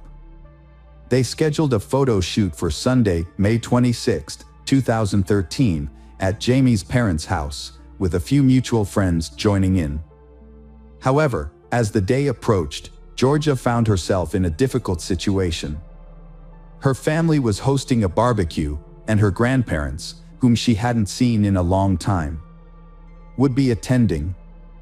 Georgia thought about canceling the photo shoot at the last minute, but she didn't want to let Jamie down. She decided to keep her commitment and assured her family that she would only be a short drive away. She planned to quickly take a few photos and then return to her family's barbecue, hoping to make both her friend and family happy. On that day, Georgia got ready quickly, doing her hair and makeup, and wearing jeans and a leather jacket. Her father complimented her as she left home at 7:30 p.m., saying she looked beautiful, like Sandy from Greece. Georgia's family expected her to return home soon. However, as the hours went by and she didn't come home, her loved ones started to worry. At first, her mother wasn't too concerned, thinking Georgia was probably just busy with the photo shoot or spending time with friends. She sent a text asking when the photo shoot would end. Georgia replied, saying it had already ended and that she was with friends and might be home late. Her mother wasn't worried after getting the text, as it seemed like a typical message from Georgia, with the usual 3 kissy face emojis at the end. Georgia's mother trusted her to be responsible, which is why she wasn't worried at first. As the night went on, Georgia's parents went to bed, thinking she would be home by morning. However, when they woke up the next day and Georgia still hadn't returned, they started to feel uneasy. Georgia's mother sent her a text message at 6:30 a.m. asking where she was. But it wasn't until 7:30 a.m. that a response arrived, saying George had spent the night at a friend's house and her phone battery was running out. The message said that if George didn't respond again, it was because her phone had died. George's mother was unaware that the messages were not written by her daughter. On May 27th, George's parents thought she would come home after a music festival. They expected her to come home the next morning because she was excited about her first driving lesson. As the night went on and George didn't come home, her parents became more and more anxious. They stayed up late waiting for her, but there was no sign of her. They contacted relatives and friends to see if anyone had heard from George, but no one had seen or heard from her in days. This makes them even more insecure and unsure of what is going on. When Georgia failed to return home the next morning for her scheduled driving lesson, her family quickly reported her missing to the police. They gave the police all the information they had, but they only knew that Georgia had been to a photo shoot at Jamie Reynolds' home and nothing about her whereabouts after that. The police started investigating and focused on Jamie Reynolds. What they found out about him was alarming and raised concerns for Georgia's safety. It turns out that in 2008, Jamie got into trouble with the law for assaulting and attempting to strangle a teenager. Despite the seriousness of the incident, he was let off with a warning and not charged. When the police discovered this, they suspected Jamie even more and considered him the main suspect in George's disappearance. They went to his home, but no one answered. They broke in. They searched the premises but couldn't find Jamie, so prompting a large-scale manhunt to track him down. After conducting a thorough investigation at the petrol station, it was clear that none of Jamie and George's co-workers had seen them. Their absence from work was unusual and raised concerns, as it was out of character for both of them. Although Jamie's parents were away on vacation, but they had already given the authorities key details about Jamie's van, such as its registration information. The police in Shropshire quickly shared this information with police agencies nationwide, asking them to be on the lookout for the van. Soon, authorities located Jamie in Glasgow, Scotland, which is 428 miles away from his home. His abrupt departure from the country, which came without warning, raised concerns and hinted at a potential problem. On May 30th, police in Glasgow arrested Jamie Reynolds at a local hotel due to suspicions of kidnapping Georgia. They immediately questioned him about Georgia's location, but Jamie claimed he didn't know where she was and provided no useful information to the investigators. He was then taken to Shropshire for more questioning. Meanwhile, Georgia's family and friends waited nervously for news, but what they heard about the investigation was deeply upsetting. The lack of progress was crushing, making their pain even worse. With Jamie in custody as the main suspect, the police searched his home for evidence. During the search, they found a camera with an SD card, but their hopes of finding important clues were crushed when they discovered that all the files had been deleted. The camera was sent to the police station for forensic analysis, where experts worked to recover the deleted files. Eventually, they managed to retrieve the data, revealed a shocking secret to the investigation. Among the recovered files are several images taken on the day Georgia went missing, providing a haunting look at she's final moments. The initial photos showed Georgia in normal poses at the start of the photo shoot, confirming she was at Jamie's residence that day. Although she appeared content and cooperative, it was clear Georgia had no idea about Jamie's sinister intentions. Sadly, she unintentionally entered a hazardous situation without realizing the risks, which ultimately led to her tragic death. As authorities went through the images, the tone became increasingly dark and unsettling. Subsequent photos reveal a series of harrowing incidents, depicting a distressed Georgia stripped of her clothes, standing weakly on a red recycling bin. Her hands appeared to be tied behind her back with a rope hanging ominously above her. The footage captured Jamie Reynolds' horrific act. He filmed Georgia's final moments, showing her desperate struggle for breath. He later committed heinous acts of necrophilia, violating her lifeless body in various rooms of the house. Jamie's parents' bed was where he further compounded the horror. He took hundreds of additional photos showing Georgia in degrading positions, documenting his depravity. He stripped her of her jewelry, keeping them as trophies of his horrific crime. The police conducted a thorough search of Jamie's home and found a large collection of explicit photographs and videos, including content that depicted extreme violence, sexual assault, and murder. It was discovered that Jamie was not only in possession of these materials, but also actively involved in creating content that featured violent acts. Jamie's parents were alerted to their son's disturbing interests and immediately ended their vacation to meet with authorities.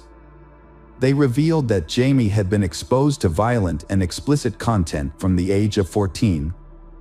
It is possible that he was exposed to such content even earlier. Although his parents tried to intervene by blocking access to certain websites, Jamie found a way to circumvent their efforts. At the age of 14, he contacted the internet provider and set up his own private Wi-Fi connection, which allowed him to continue accessing the blocked websites without his parents' knowledge. When Jamie's parents first found out he was watching these videos, they became worried and contacted the police and Child Protective Services.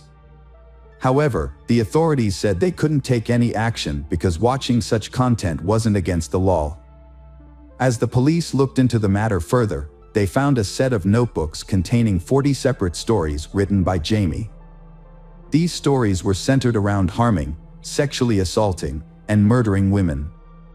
Additionally, investigators discovered that Jamie had searched social media platforms, printed and marked images of young girls with nooses around their necks.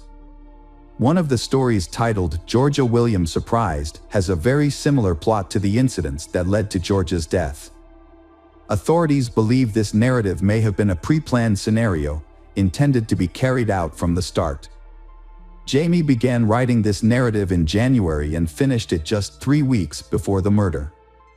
Despite being questioned, Jamie refused to reveal the location of Georgia's body, insisting he was innocent. As a result, investigators had to painstakingly reconstruct Jamie's movements from the Monday morning after Georgia's murder. They started by reviewing surveillance footage of Jamie refueling his vehicle at a petrol station. Unbeknownst to them at the time, Georgia's body was hidden in the back of Jamie's van. After refueling, Jamie drove 60 miles to a movie theater, leaving Georgia's body in the van parked in the theater's lot. He then went inside to watch a movie. However, police lost track of Jamie after he left the theater and issued a public appeal for help finding him. The appeal was successful, with people reporting sightings of Jamie's van near the New York G Mountain Pass. The area, with its dense woods and muddy terrain, was where Jamie tried to evade capture. Locals remembered Jamie in his van, especially after it got stuck in the mud and Good Samaritans helped him get it out. Police followed up on this lead and searched the wooded area where Jamie was spotted. Unfortunately, they found Georgia's naked body in this secluded spot. Georgia's body was returned to Shropshire after being recovered. A post-mortem examination revealed she died from asphyxiation due to a ligature around her neck. Forensic analysis also showed bruising on her back, indicating Jamie had used his knee to press her down. Initially, Jamie denied any involvement in Georgia's murder, but on the first day of his trial in December 2013, he suddenly stood up and pleaded guilty to all charges. During the trial, Georgia's father gave a heartfelt address to the court. They had to endure the pain for a long time as they witnessed their daughter's body lying motionless in the hospital's rest house, a traumatic experience that haunted both him and his wife. The trial also uncovered Jamie's previous run-ins with the law. In 2008, he received a warning from a judge for keeping a 1-year-old girl captive in his home. A disturbing incident foreshadowing Georgia's tragic death. In 2011, Jamie was criticized for recklessly backing his car into a girl's vehicle. This incident occurred after the girl had turned down his romantic advances. Although the case was eventually closed, Judge Mr. Justice Wilkie expressed serious concerns about Jamie's behavior, calling him a sexual deviant and warning about his potential to become a dangerous serial offender. As a result, Jamie received a whole life term, a sentence typically reserved for the most severe crimes, meaning he would spend the rest of his life in prison without parole. At the time, Jamie was the 46th person to receive this sentence and the youngest person in history to be given a whole life term. During sentencing, Judge Justice Wilkie highlighted the extreme suffering Georgia endured, emphasizing the torturous nature of her experience. Jamie's obsession with violent and sadistic pornography had led to a horrific display of control over his victim, ultimately resulting in her tragic death. Jamie Reynolds hung his head in shame as Georgia's parents and sister listened to the disturbing details of her death and the abuse she suffered at his hands. The courtroom was extremely tense as the jury saw gruesome images of Georgia's final moments, causing her family to leave in distress. In 2014, Jamie tried to appeal his life sentence but was unsuccessful. A review of the case the following year criticized police officers, children's services, and mental health professionals for their handling of Jamie before Georgia's murder. The review found that these agencies failed to work together properly, despite Jamie having come to the attention of law enforcement 5 years earlier for attempting to strangle another girl. Georgia's parents were deeply saddened by the report, regretting the missed chances to intervene and prevent their daughter's death. They stated that they cried when they read about the agency's failures, as it was clear that Jamie was likely to commit murder. They believed that Georgia's death could have been prevented. Outside the courtroom, Georgia's father shared the family's overwhelming sadness, stating that no sentence could ever satisfy them because it wouldn't bring Georgia back to life. He emphasized that their loss was irreparable and that Jamie, despite his lengthy prison sentence, still had the one thing he took from their daughter, life. He noted that what to cause them grief is that Jamie, even while serving a life sentence, still gets to live. Jamie Reynolds remains in prison to this day. Georgia's mother, Lynette, later wrote a book titled Our Georgia, in which she shared the family's traumatic experiences. The book highlights the failures of the legal system that allowed Jamie, a violent film enthusiast, to remain at large and eventually commit murder. This book is a heartfelt tribute to Georgia and provides an insight into the devastating aftermath of her tragic passing. Georgia's death caused immense pain to those who loved her, leaving a huge gap that can never be filled.